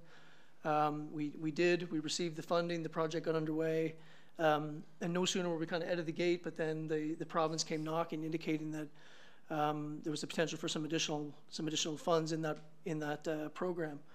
So we then made a second application. In an ideal world, if we had all the time on our hands, we would have been completed phase 1, and then would have spent the foreseeable future after that undertaking the necessary reviews and studies that we needed, including the land assembly process. We didn't have that luxury. The money became available, and we ran with a set budget at that time, which was part of the funding agreement with the Clean Water and Wastewater Fund. So we talked about what the due diligence process would be as we went through this project. And the reality was that this was the only spot from an engineering point of view where the water could be stored. We had CN telling us that we had to store the water on the north side of the tracks. We had just completed phase 1. We had dug ditches. We had done a geotechnical investigation, and we didn't hit any contaminated soil. So it was, to certain degrees, we did take a risk. Unfortunately, we have hit some contaminated soil. However, we are very fortunate that it is only a small pocket, and we have within the existing budget of the Clean Water and Wastewater Fund for phase 2, we have the money available to allow us to clean the property up.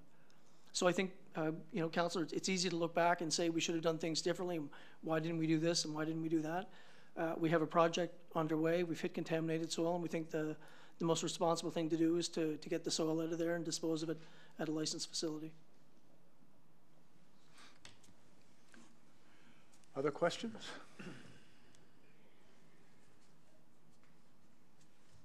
No? Question? All those in favor? Aye. Opposed? Motion is carried. Thank you, Councillor Tower, that was, I believe? No? Councillor Evans, sorry about that. We move to recreation programs and events, and Councillor O'Neill. Thank you, Your Worship. The programming events continue and include ukulele, trailblazers, exercise, seniors aerobics, Lego, and pickleball. Recreation and events, they hosted a successful nutrition for athletic performance program on March the 20th. They will be holding an introduction to photography and learn to run programs again this spring. The 4-on-4 Youth Hockey Challenge was very well received and something the department feels would be worth exploring in the future should ice time become available. They are now accepting nominations for the 2019 class to the Sackville Arts Wall, and nomination forms can be found at www.sackville.com and are due May the 10th. Nominations are being accepted for the Volunteer Recognition Night with categories which include 10 plus, 25 plus, and 50 plus years of volunteer service within our town, as well as a category for a graduating Tanimar High student who has been an active volunteer throughout the grade school. Wild Wander Inc. will be temporarily installing their yurt at Beach Hill Park for a 10-week program this summer, and Council authorized that company to install the yurt back in July of 2018.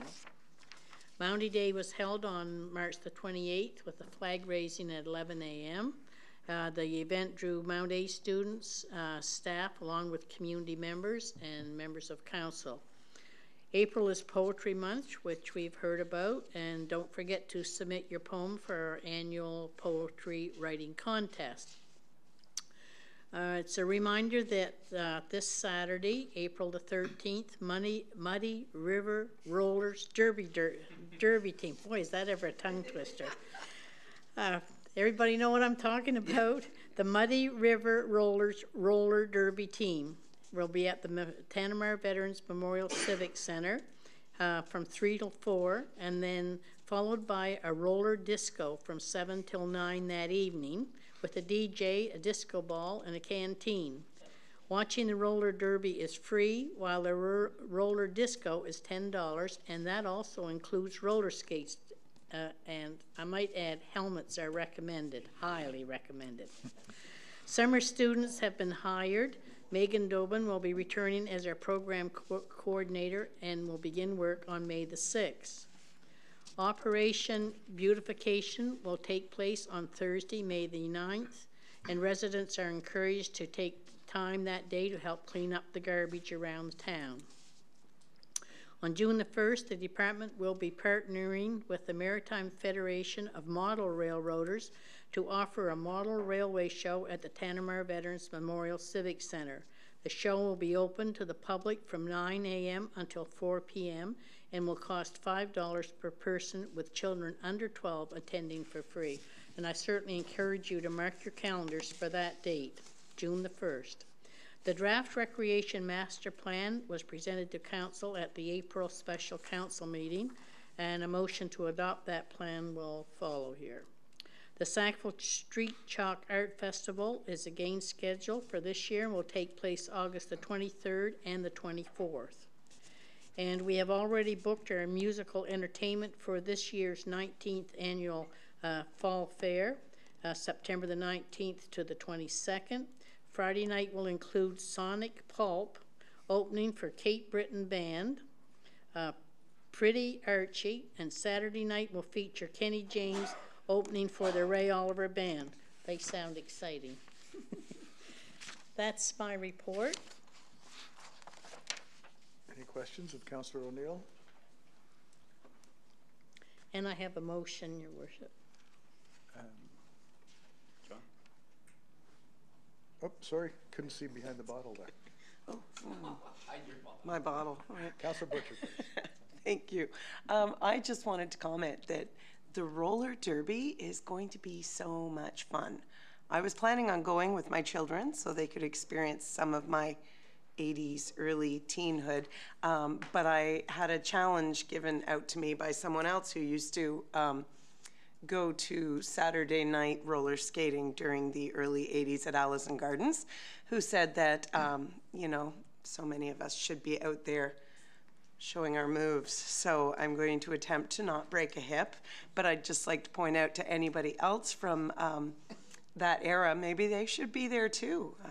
I'm looking at a few of you guys down there right now. So I'd just like to put out the challenge that for those of us that remember, we should be there. Thank you, Councillor Butcher. Do you want to talk a little bit about the library, or do you go right to a motion? Okay, I'll do the library, then I'll read the motion last. The Sackville Library continues to have the highest volume of users, in both 1- and 2-person libraries in the region. We trail Moncton, Dieppe, and Riverview, and Shediac. So, during the month, the library offered 12 adult programs for 50 people, 4 young adult programs to 19 youth, and 25 children's programs to 341 participants. During March break, several activities were offered, and the library participated in the free passes to a historic Acadian Village program organized by the Provincial Library System. And the library also displayed artwork on their front windows done by the schools during Climate Change Week. That's the library report. Any comments on library? Hearing none, you have a motion, please. And my motion is, I move that Council adopt the Town of Sackville's Recreation Master Plan 2019 to 2024 as presented at the special meeting of Council on April the 1st, 2019. Moved by Councillor O'Neill. Seconded by Councillor Black. Councillor Michaud, please. Thank you, Your Worship. One of the things I brought up at the special council meeting was the opportunity for an actual public presentation, not just a highlighted PowerPoint, but a presentation kind of section by section in regards to the Master Recreation Plan and also for public questions on that. specifically to the draft. I'm just wondering if council would consider postponing our deliberations until July 8th meetings. That would allow for that type of public presentation to happen and that opportunity for questions from the public. And so there is a request if people want to speak to it. Councillor Finney, you're next. I'd be more than happy to vote in favor of that. I have a lot of reasons why I don't think it should be passed at the present time. I look at things that are in it at the present time. The thing is, I don't mind working with Mount A on the facility upgrades, but I mean, they may listen, but they're not going to listen to anything that we really want. That's how I personally feel. And that's the upgrades to Mount A Athletic Center as well. The word quarry in the park should not be in that their report, because we don't own the quarry. It's not ours. And to me, I think it's a liability. The university is more than willing to get away with, get rid of it, that's for sure. They haven't done anything since I've been in this town since 1977. And so I just think that actually it's just a way of getting rid of it and put that liability over onto the people and the cost. And also, in speaking with the new president at the university, I mentioned to him there are people from the town staff and from council that would love to see the quarry park happen and would love to take it over. And I said, to me, I said, I personally don't want it because I don't want to put that liability on the people and that expense. And I said, the university would be able to get money from the federal and provincial government much easier than we could. There's no doubt about that. And I said, so I don't know why you guys do it. Well, he said, the reason we're not doing it is because we can't make any money. Well, we can't make any money either that I know of. So the thing is I don't want to put that liability on the backs of the people.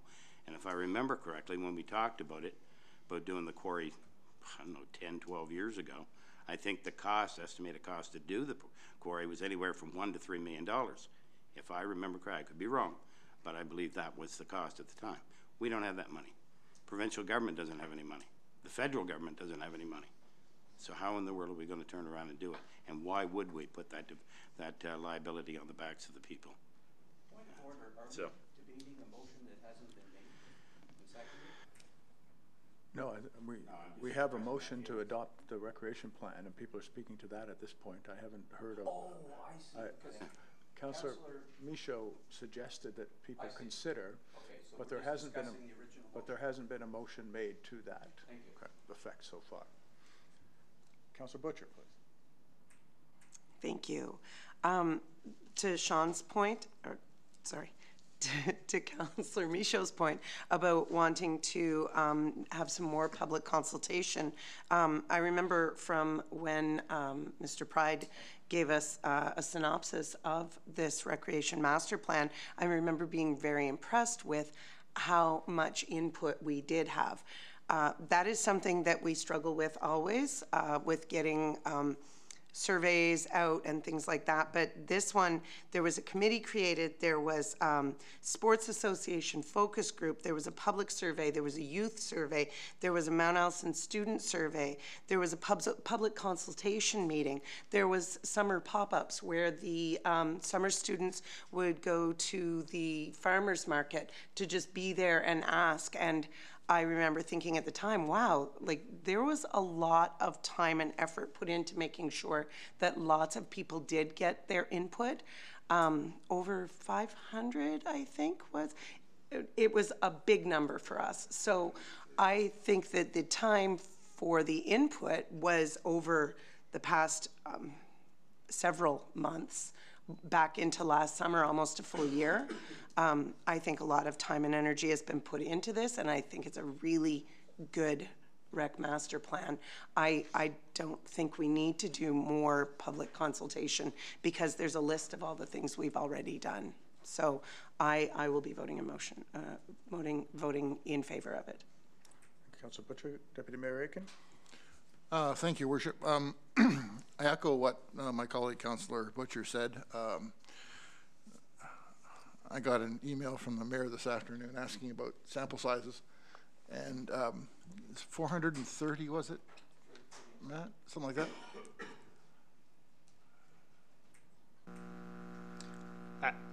Thank you, Councillor. Actually, when you include the pop-ups at the market, it was closer to 470 people. That is a huge number of people to be contacting. I congratulate you on the efforts to do that. So I think the consultation has been there, and I would support it. The only question I would have is about the demographics you cited. I realize you pulled them from the Stats Canada reports on Sackville. But I would caution to consider, as it sounded, there was like, we're looking across the population, and I think to be serious about it, the people that disproportionately participate in rec events are kids and seniors. That sort of middle group of ages, and I'm still trying to cope with being in your teens in the 80s. The sort of 40, 50 group, from what I see, don't participate as much as those other two groups. So I think considering it just as across the population of town may be a bit misleading when you're trying to structure programs. That's the only caution I would have, but otherwise I support this completely. Deputy Mayor. Councillor Evans? I would concur with the last two speakers. As I said during the discussion meeting, I was really favorably impressed with the process. There was, in my opinion, and it's perfectly all right for reasonable people to disagree, the time for public consultation is at the beginning. Then staff takes that information, they take the existing plan, they take the realities, the resources we face and changes, and they come up with a recommendation. And then in our form of government, we have representational democracy. Then the people who've been elected by the people make decisions. As Bob Berry once said, we got elected to make decisions. I don't think we consult at that stage. We consult, the input comes at the beginning, the deciding is done by us. I'm impressed with the process, I'm impressed with the report, and I will be voting in favor of it. Councillor Evans. Councillor Black, please. Thank you. I agree with Councillor Evans, Councillor Butcher, and Deputy Mayor Aiken. I'll try not to repeat some of the things that they said, but I was really happy that we were able to do this in-house. And we've wrestled many times over the time we've been on council, talking about whether we need to hire contract companies to do these kinds of reports for us, and that the fact we've been able to do it in-house is amazing. I'd hazard a guess how much it would be to do something like this outside of town resources, like 30 grand, 40 grand maybe, to do a recreation master plan. I think it should also be noted that staff has done this while they're also doing their job. So I'm sure that that's taken a considerable amount of time. I'm excited by the 10 strategic directions that the town, that's recommended in the master plan, but I think that the first half of the report is really where it's at. Like seeing how the plan came together based on what material was covered. The access to and use of pertinent reports and materials within and without the recreation realm was significant. But again, most importantly, was that there was a strong and severe look at projections in age, economy, needs, demands. So yes, we had a lot of kids that were giving feedback on the master plan, which is great. I mean, that's kind of where our focus is right now. But as time goes on, in an aging population, it's going to be more important as time goes on that we'll have recreation activities that will be focused to that. And I think all of that was covered pretty much in the first part of the master plan, and then in the 10 strategic functions at the end. So I'm very, very pleased. Good job. Okay. Councillor Michaud. Am I allowed just to clarify, I guess,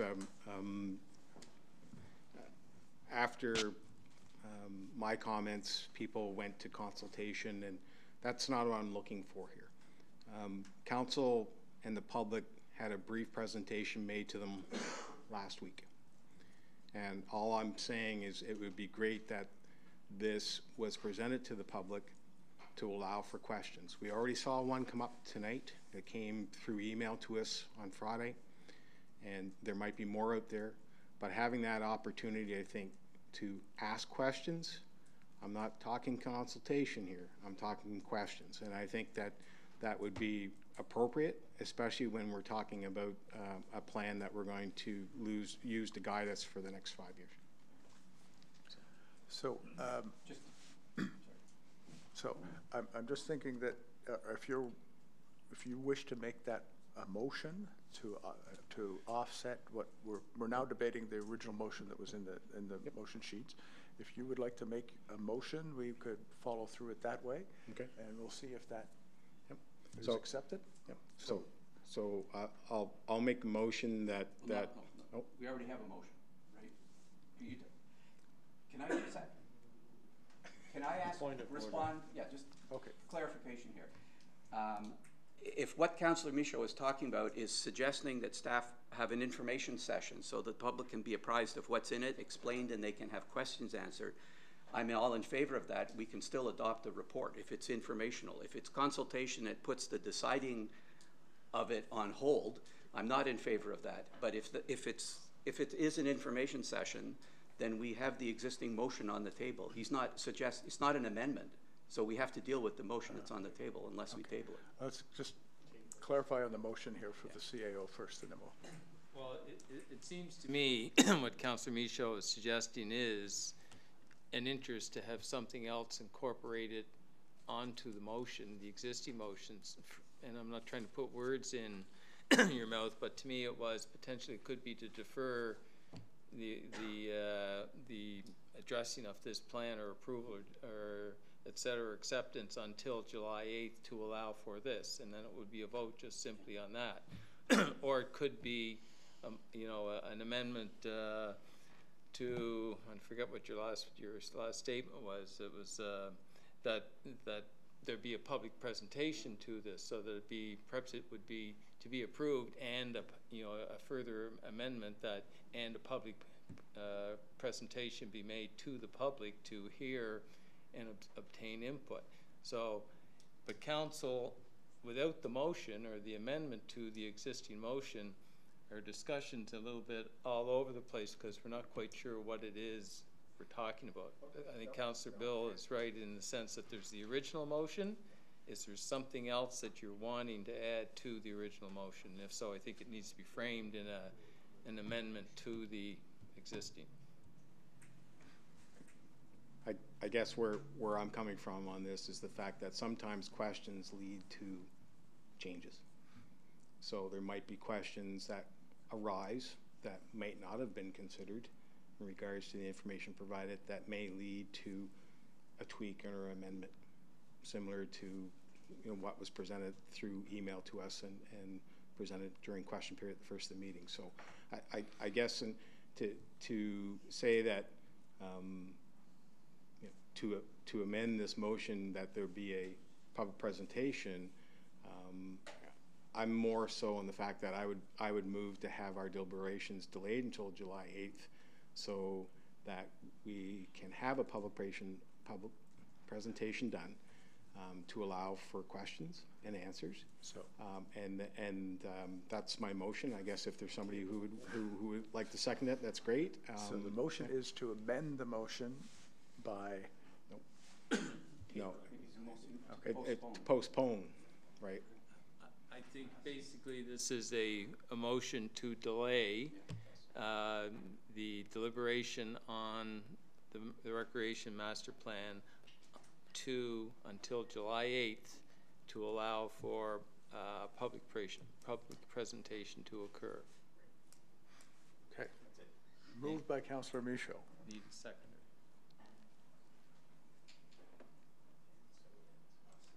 Seconded by Councillor Finney. Okay. So now we deal with that amended motion. Correct. Correct. Okay. So we'll call for. I don't think the motion to postpone to time specific is debatable, but check Roberts.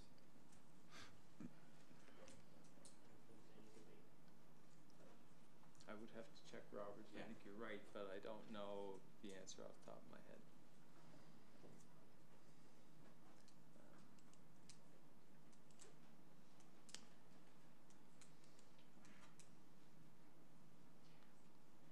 I think I'm right, but it's better to err on the side of debating.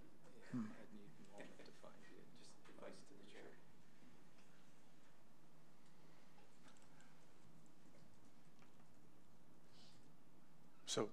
we should. Anybody wants to say anything? Yeah, so anybody wish to say something to the amended motion at this point? No? Councillor Tower? Thank you, Worship. I am in favor of this original motion, but I also like the idea that if we can open up the door for information for the public, I don't think it's going to harm us by delaying it until July 8th unless I'm missing something. So I think this is a positive action to get more input from the public, which is so important to us. So, and other groups besides the youth to come in and say theirs.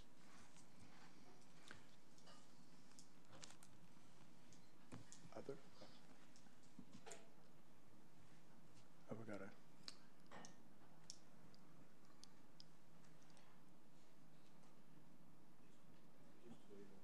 Yeah, I think it is. It is debate. Okay, thank you. Councillor Evans, please. Thanks, Mike. As I said before, I like the process that we're following. I don't think this is appropriate, but I would, to Councillor Tower's point, I would ask staff what the implications would be in delaying it, just to get that input. I still am not inclined to support it because I like the process, and this is the kind of thing you can always say somebody wasn't consulted. You could always go back and do it again, and at some point the deciders need to decide. And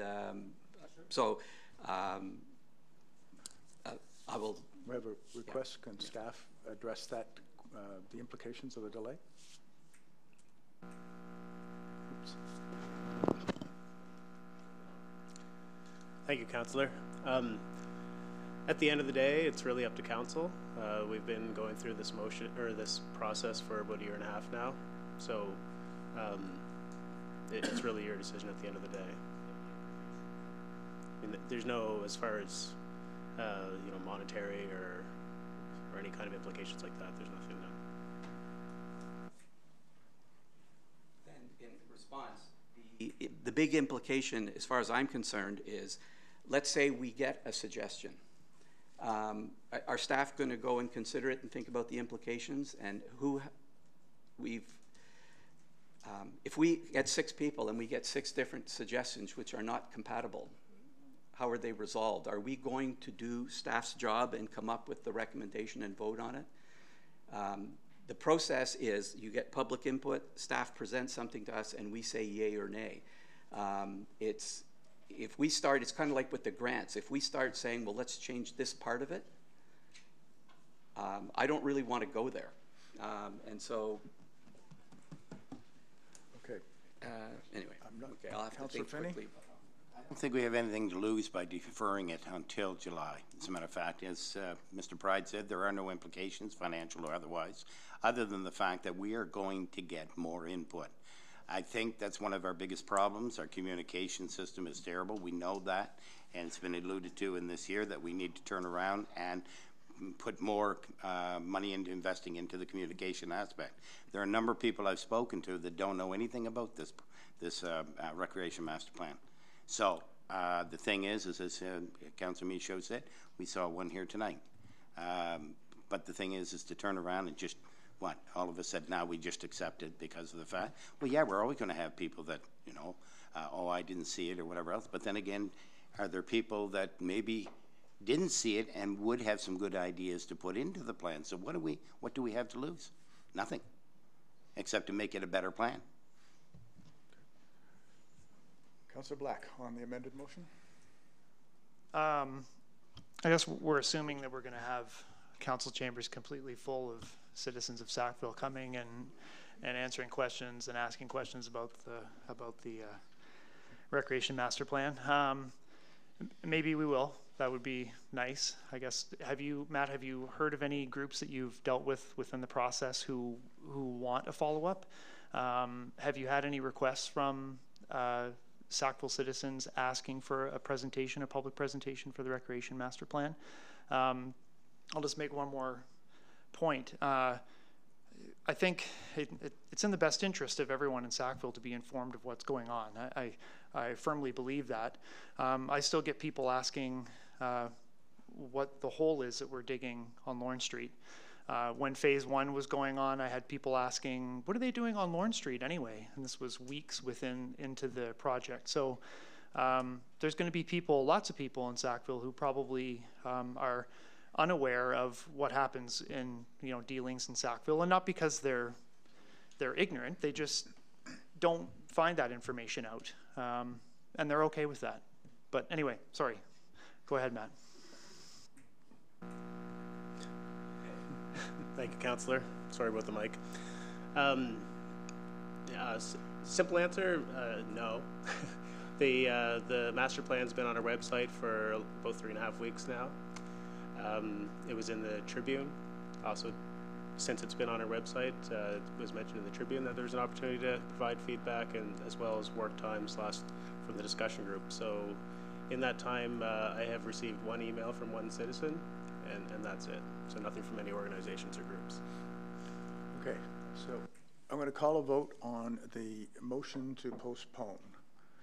So the question, all those in favor? Aye. Aye. Those opposed? Nay. Can we see who voted nay, please, so we can record that? So, okay, all but Joyce, would you say nay? So, okay, everybody except the mover and the seconder of that. Okay, so we return to the initial motion now. And question on the initial motion. All those in favor? Aye. Those opposed?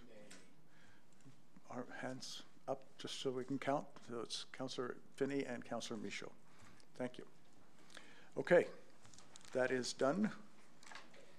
Thank you for the debate on that and helping me understand what the Robert's Rules is about. Yeah, good point. Thank you. I stand corrected. We move to item G, public safety. Councillor Butcher, that's you? I'm doing the fire. Fire. Yes, thank you.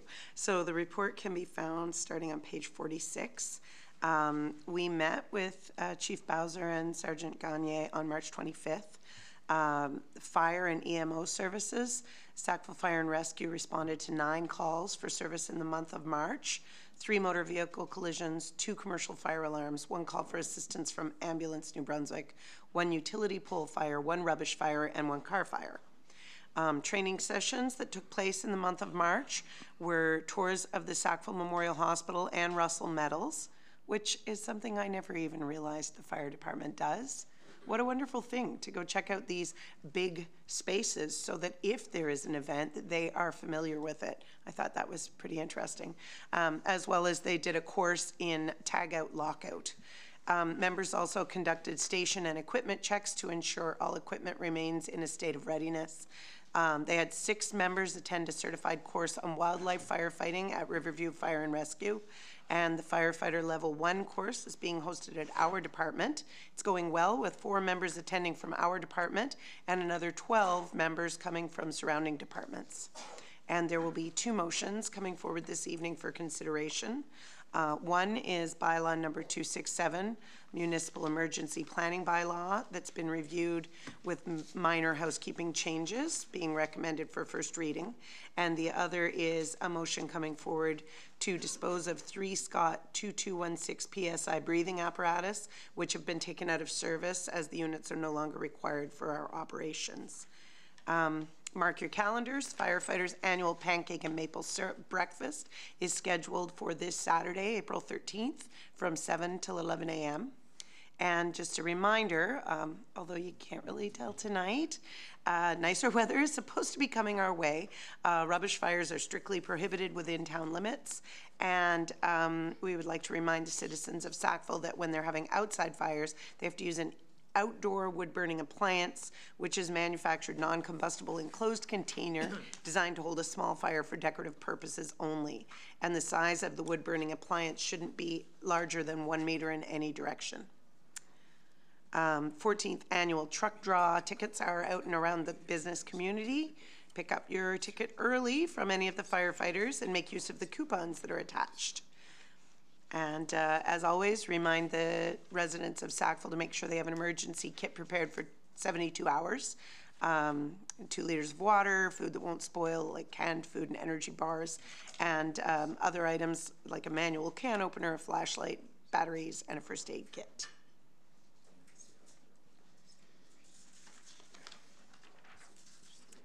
That's the fire report. Would you like me to do the motions or wait until after we've done police? Okay. Do the motions? Motion, please. Okay.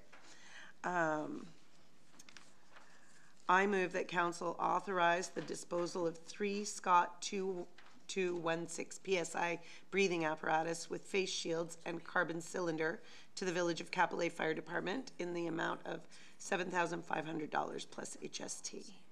Okay. Moved by Councillor Butcher, seconded by Councillor Finney. Question? Oh, Councillor Michaud? Thank you, Worship. Just a question indicates in your report that this is basically you no longer need this equipment for operations. How is it that you no longer need, why are these no longer required by the department? Thank you, Councillor Michaud, Your Worship, members of council. As council will remember, back in 2013, 2014, our fire department capital projects had mentioned at that time of going into phase 1 of self-contained breathing apparatus for NFPA standards to go to a high pressure system of 4,500 PSI. So we've gone to that. We're actually going into our 3rd phase this year and final phase. And with that being said, as the new products come in, we are taking those low pressure 2216 PSI cylinders out of service as they're no longer required. And there is departments around that are still operating off the 2216 standard. So Capellet Fire, for example, has reached out to see if they could capture some of that equipment that's going out of service. Yep. Thank you. Question? All those in favor? Aye.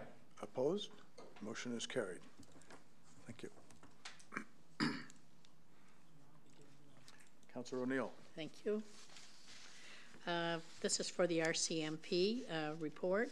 Overall calls for the service in March 2019 were comparable with the same time last year in 2018. Property crimes were low with no discernible crime patterns. There were a few traffic operations conducted in the community, which included some speeding enforcement. There were 5 charges for that. Selective traffic enforcement initiatives and check stops. 2 impaired drivers were intercepted and charged in the town. Related to traffic, there were 9 reportable collisions within corporate limits. No injuries reported in any of these, and of note, 4 were minor hit and run collisions. There are monthly initiatives as designated by the Division's Tactical Traffic Enforcement Unit. This past month's focus was distracted driving, and there was a related operation conducted in town. And I'll also give the report from our CPO. He made several visits following requests for service at Mount A, Tanamar High School, and Marshview Middle School. He continues to do his community service, which consisted of visits to the hospital, work with Med Canada, and he did 2 cops and kids leadership camps. He works on several committees such as Crime Stoppers, Block Parent Program, LINK Program, Youth and Adult Diversion Committee, Access to Mental Health Committee, as well as Mothers Against Drunk Driving. He holds occurrence files for 7 adults and 9 youth. The adults, 3 shoplifting, 1 theft, 2 mischiefs, 1 disturbing the peace, and 9 youth files, 2 off-road vehicles, 3 illegal cannabis possessions, 2 shoplifting, and 2 threats. And he also, as well, has done 10 workshops and doing presentations at those. That's my report, sir. Thank you, Councillor O'Neill. Any comments on the public safety report? No? Okay, thank you. We will move to policy bylaw. Councillor Butcher, please. Thank you. This report can be found on page 50. Policy Bylaw Liaison Group met on March 20th.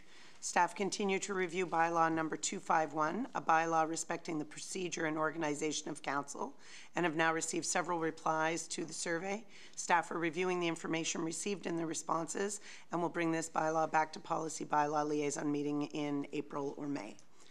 Bylaw number 267, formerly bylaw number 260, which is the Town of Sackville Community Emergency Planning Bylaw, was discussed during the policy bylaw liaison meeting and noted by the fire chief that after a review of the bylaw, there were some minor changes as well as some housekeeping items to be updated. Staff have made the amendments and given this bylaw a new number, and a motion to consider the first reading will be coming forward. And bylaw number 258, Town of Sackville bylaw designating roads accessible to off-road vehicles, was discussed during the policy bylaw liaison meeting and noted by staff that this has been in the process since 2017, and a motion to consider first reading will be coming forward tonight. Thank you. Any questions on the report? If not, I think you have a few motions. I do. I move that council give second reading, section by section, to bylaw number 265, a bylaw relating to the Sackville Waterfowl Park. Public notice is hereby given that the Town Council of the Town of Sackville proposes to enact the following bylaws. Bylaw number 265, a bylaw relating to the Sackville Waterfowl Park. Section 1, aims and purposes. Section 2, rules and conditions. Section 3, penalty. Section 4, repeal. Section 5, effective date, Schedule A and Schedule B. Moved by Councillor Butcher, seconded by Councillor Black. Question? All those in favor? Aye. Opposed? Motion is carried. Thank you. I move that council give third and final reading to the bylaw number 265, a bylaw relating to the Sackville Waterfowl Park. Moved by Councillor Butcher, seconded by Councillor Tower. Question? All those in favor? Aye. Opposed? Motion is carried. Thank you. I move that council give first reading in name only to bylaw number 258, Town of Sackville bylaw designating roads accessible to off-road vehicles. Moved by Councillor Butcher. Seconded by Councillor O'Neill. Councillor Evans, please. I'm going to be voting in favor of this motion, and one of the reasons why I'm comfortable doing so is that we're test driving this, pun intended, and if it doesn't work out, we can change it or repeal it. So I'm willing to give it a shot. This is a reality which is not my own. And it is, perhaps you might argue, in light of a motion we passed recently, increasingly inappropriate, recreational driving. But it is something that is currently legal and popular with a lot of people, and we've been asked to regulate this in a certain way, and I'm prepared to do that with those caveats. Deputy Mayor Aiken. Thank you, Your Worship. I'll be voting against this motion. First of all, we just finished passing a climate change resolution, and this flies directly in the face of it, essentially allowing more greenhouse gas emitting vehicles to run around town, especially in view of the fact that we don't allow drive-throughs. It strikes me as inconsistent. The traffic problems that I think it would create would be, it's in a very bad location anyway. That area, I drive through it every day. And it's rare the day I don't see someone doing something stupid. And I think adding more vehicles to that is not a solution. And I've heard people say that, well, people are doing this anyway, so we might as well just go along with it. And I don't quite grasp the procedural or legal principle of changing bylaws to accommodate violators. So for that purpose, I'm going to vote against this. Thank you, Deputy Mayor. Any other comments? Question? All those in favor? Aye. Those opposed?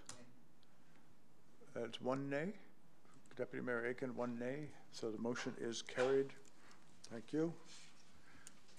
Councillor Butcher. I move that council give first reading in name only to bylaw number 267, Town of Sackville Municipal Emergency Planning Bylaw. Moved by Councillor Butcher, seconded by Councillor O'Neill.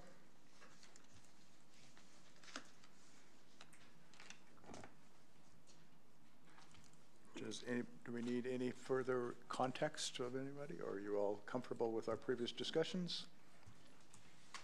Question? All those in favor? Aye. Those opposed? Motion is carried. Thank you, Councillor Butcher. We move to personnel. Councillor Evans, I believe you're taking this. Oh yeah, it's on page 72. Council liaison meeting was held on April 5th. During the pay period of March, there were 35 permanent employees and 2 temporary employees, and we're about to open the floodgates to a bunch of student employees.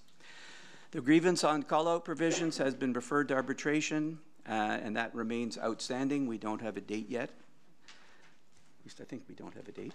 The hiring process for the position of assistant clerk to fill the position, fill the vacancy is underway.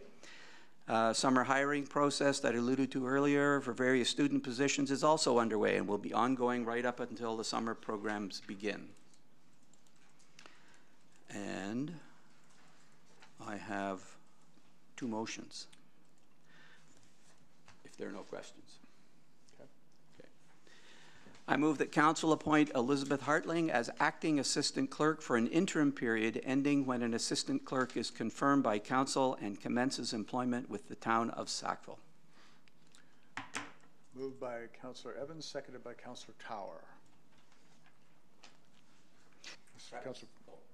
Councillor Finney, please. Yeah, I just want to ask, why is it taking so long to find somebody? Stacy's been gone for quite a while now.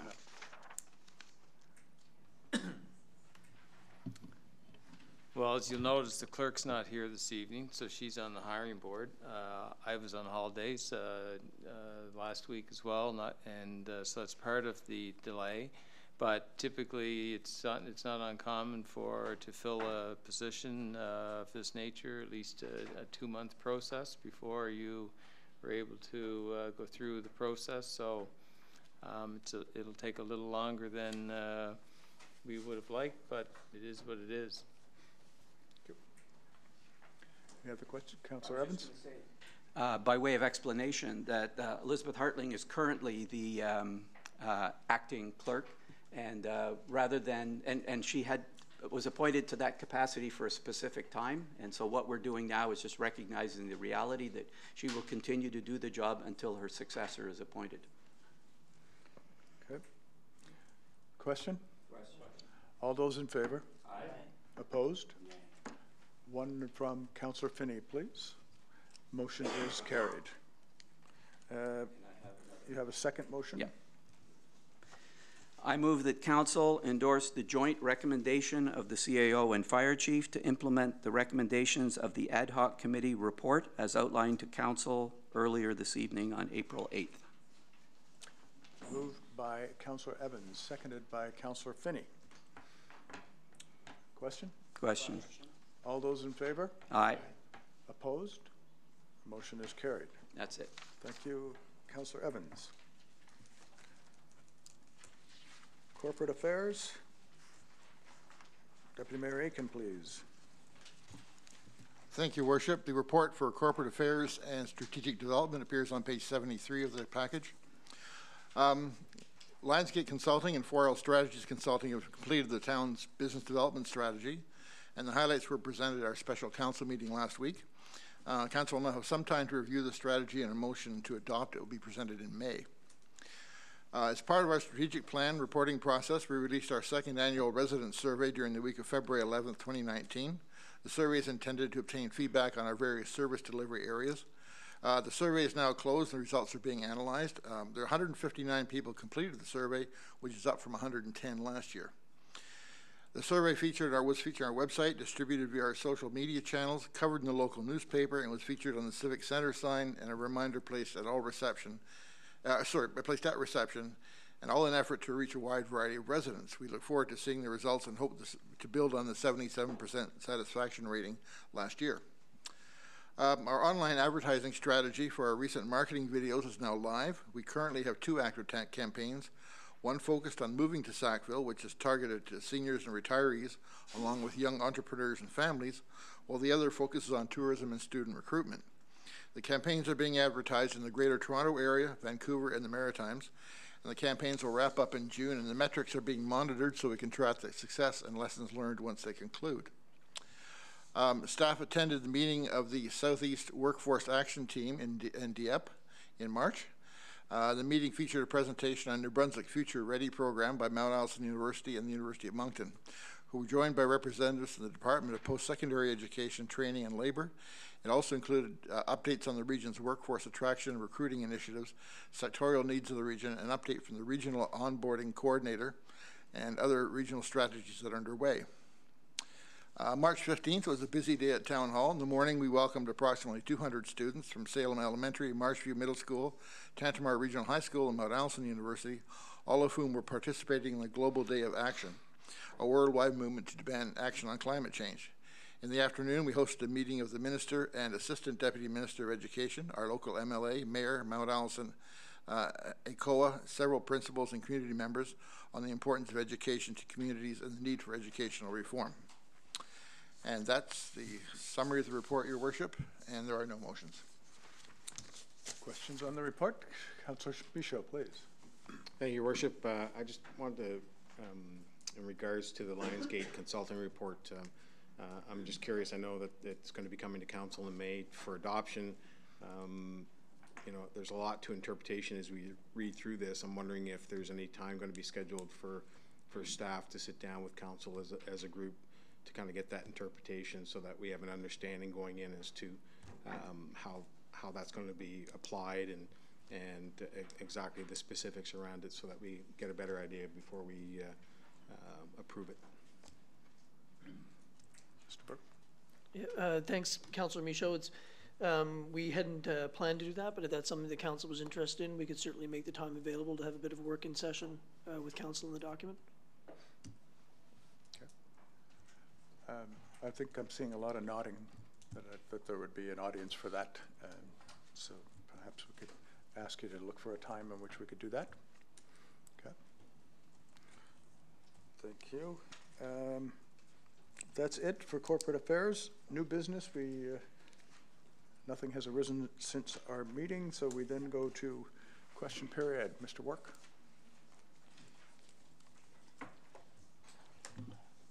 I have a question on the contaminated soil. A couple of questions there. When we say contaminated soil, what is the contamination? What was the problem with the soil? Mr. Acton? Petroleum hydrocarbons, aromatic hydrocarbons, and heavy metal soils were what our consultant had determined in all the samples that they had found there. And how much of that soil is there? They've right at this point they've estimated, because obviously that will be confirmed once we start to dig that out. But they're estimating 9,000 tons. And I need a breakdown of the costs associated with dealing with that soil. It's in the motion itself. It was in the motion itself. Yeah. I don't have that, yeah. We can get you a copy of that. Yeah. Okay, thank you. Now, on climate change, I'm wondering, during the discussion meeting, there was an indication that there would be a declaration of a climate emergency. I don't hear that here tonight. Why no climate emergency? Councillor Evans? I wrote that part, so I feel I will explain why I chose the words that I chose. And it has to do primarily with what we just adopted, our emergency measures plan. What I wanted to do was make sure that we recognize that the Council acknowledges as a fact that we face a climate emergency crisis. I would use those two terms interchangeably. So that's why I used crisis. It's because I wasn't sure what the consequences are of declaring an emergency. We have legislation which gives us incredible authority or powers if we declare an emergency. And I wasn't sure of the legal implications of doing that. That's not what I intended. It's recognizing the fact that we face a crisis and that we have to start doing things differently. So I equate the term emergency and crisis as meaning the same thing. We are recognizing a fact. We're not declaring it like we're saying we're going to start one now. But in terms of declaring an emergency, that had potential implications that I was not aware of. And so I chose the word crisis rather than emergency for that reason. It doesn't change anything about how I feel or what I think our actions going forward are, but that's why I chose that word over another word.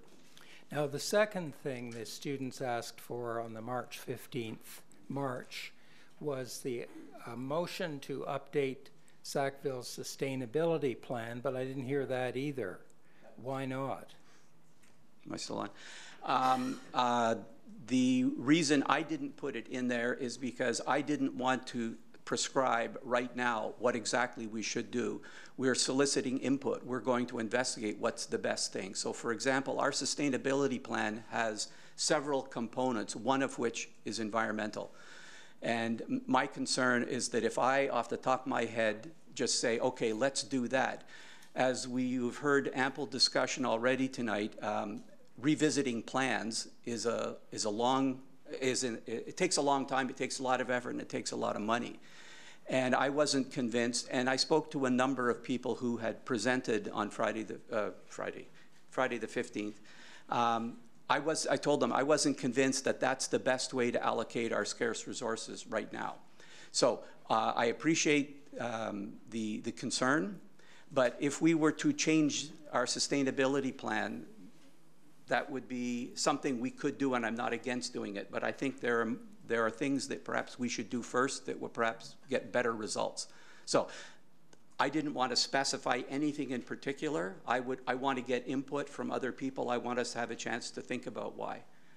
But the sustainability plan, I'm going to start repeating myself, so I'll just say that's why I didn't include that. I don't think that's our #1 priority, but my mind is open about what that would be.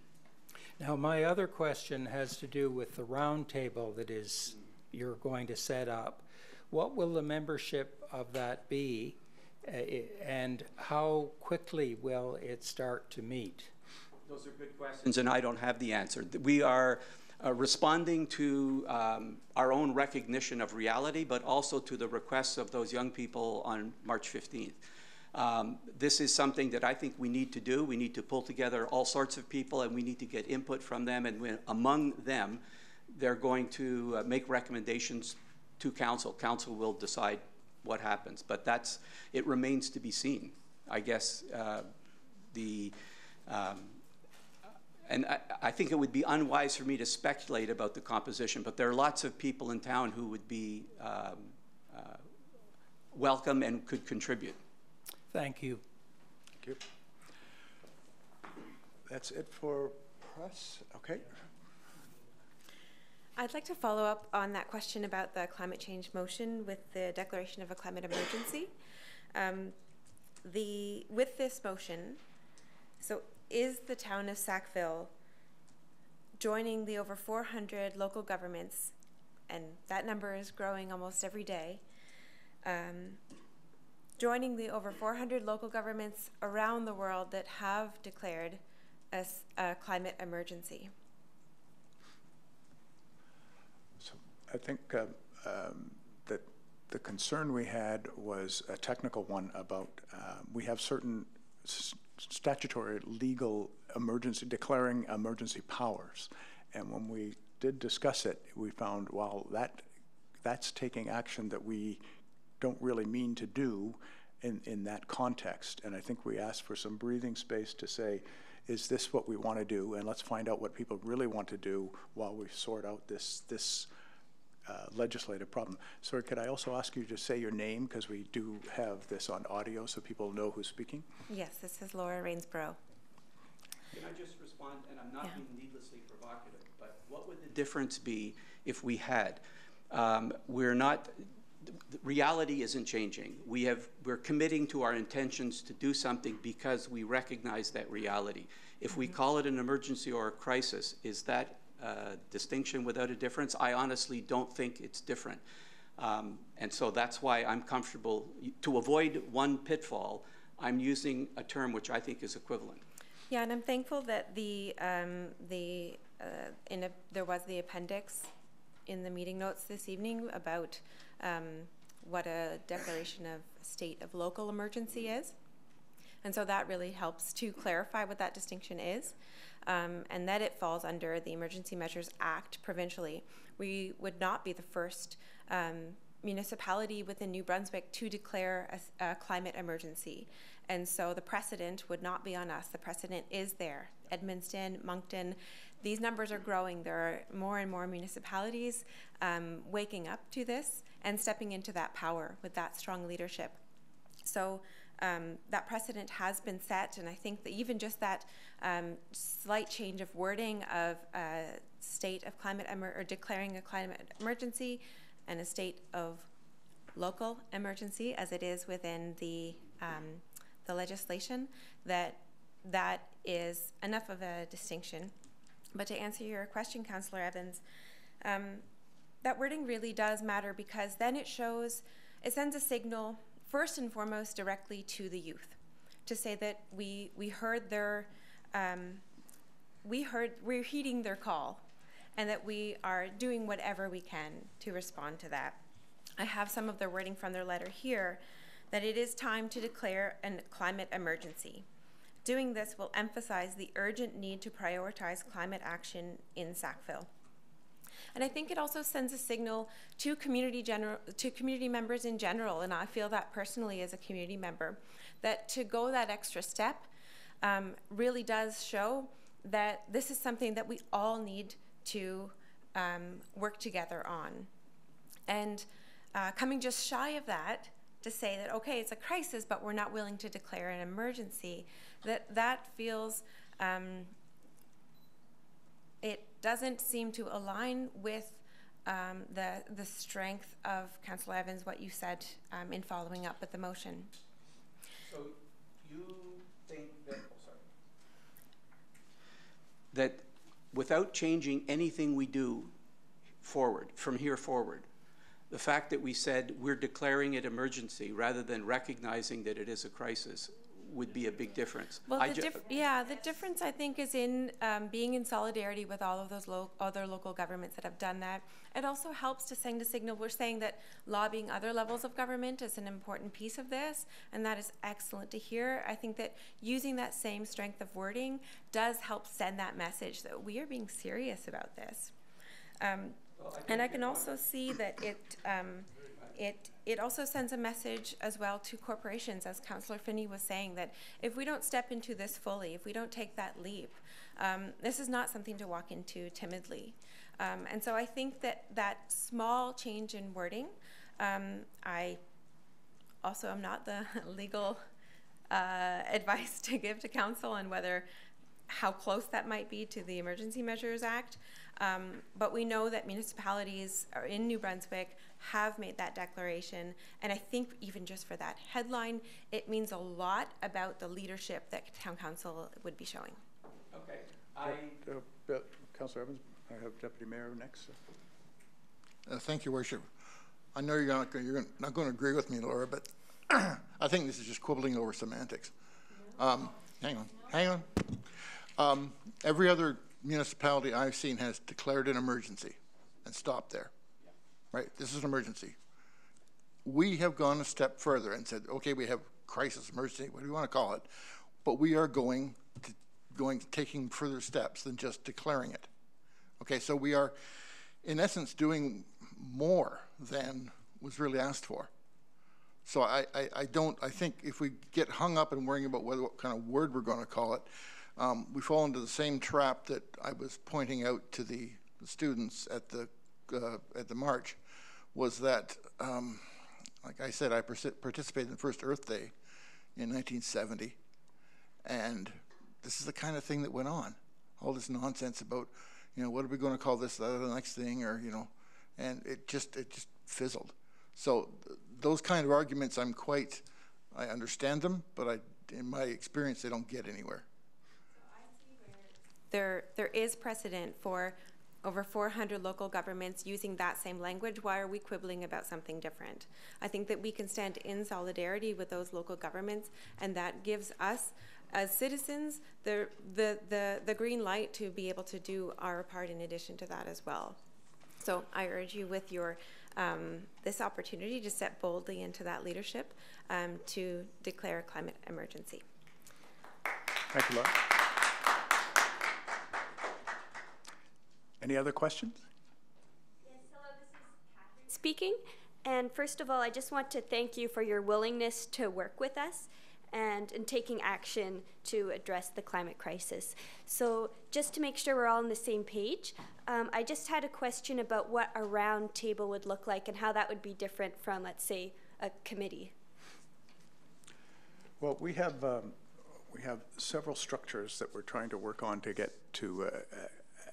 more direct feedback from the community. We have an age-friendly advisory committee that's worked independently after we set it up. We have, we're about to create a business roundtable to try to give us more specific direction on business and economic development. And we are now, I am leading the community-supported education group, which is a variety of types of individuals and organizations across the community.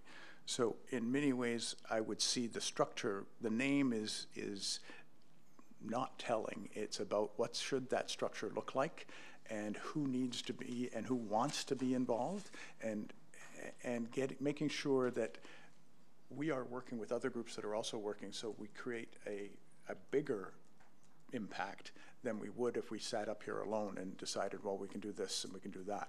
So I think in terms of what it looks like, we're wide open for thoughts on what it would look like. We actually had a couple of discussions today over, well, who would be there and how many and who would organize it and how do we record it, et cetera. So it's wide open, quite frankly, and we'd be happy to have some input on what that should look like. You tell us. Okay. And would it meet more than once, or would it be like a one-time thing? No, we'll be looking at it being an ongoing, and the way I see these bodies are that we have groups in the community that want to do things in age-friendly and all these other items, and we're happy to see that they want to do that. But we want to be sure that we're facilitating and supporting that, and we also want people to say, well, you really missed this and you got to do it. So it's a structure where we want to get some basic planning, but then we want it to continue so that everybody continues making more and more progress. Thank you. You're welcome. Any other questions?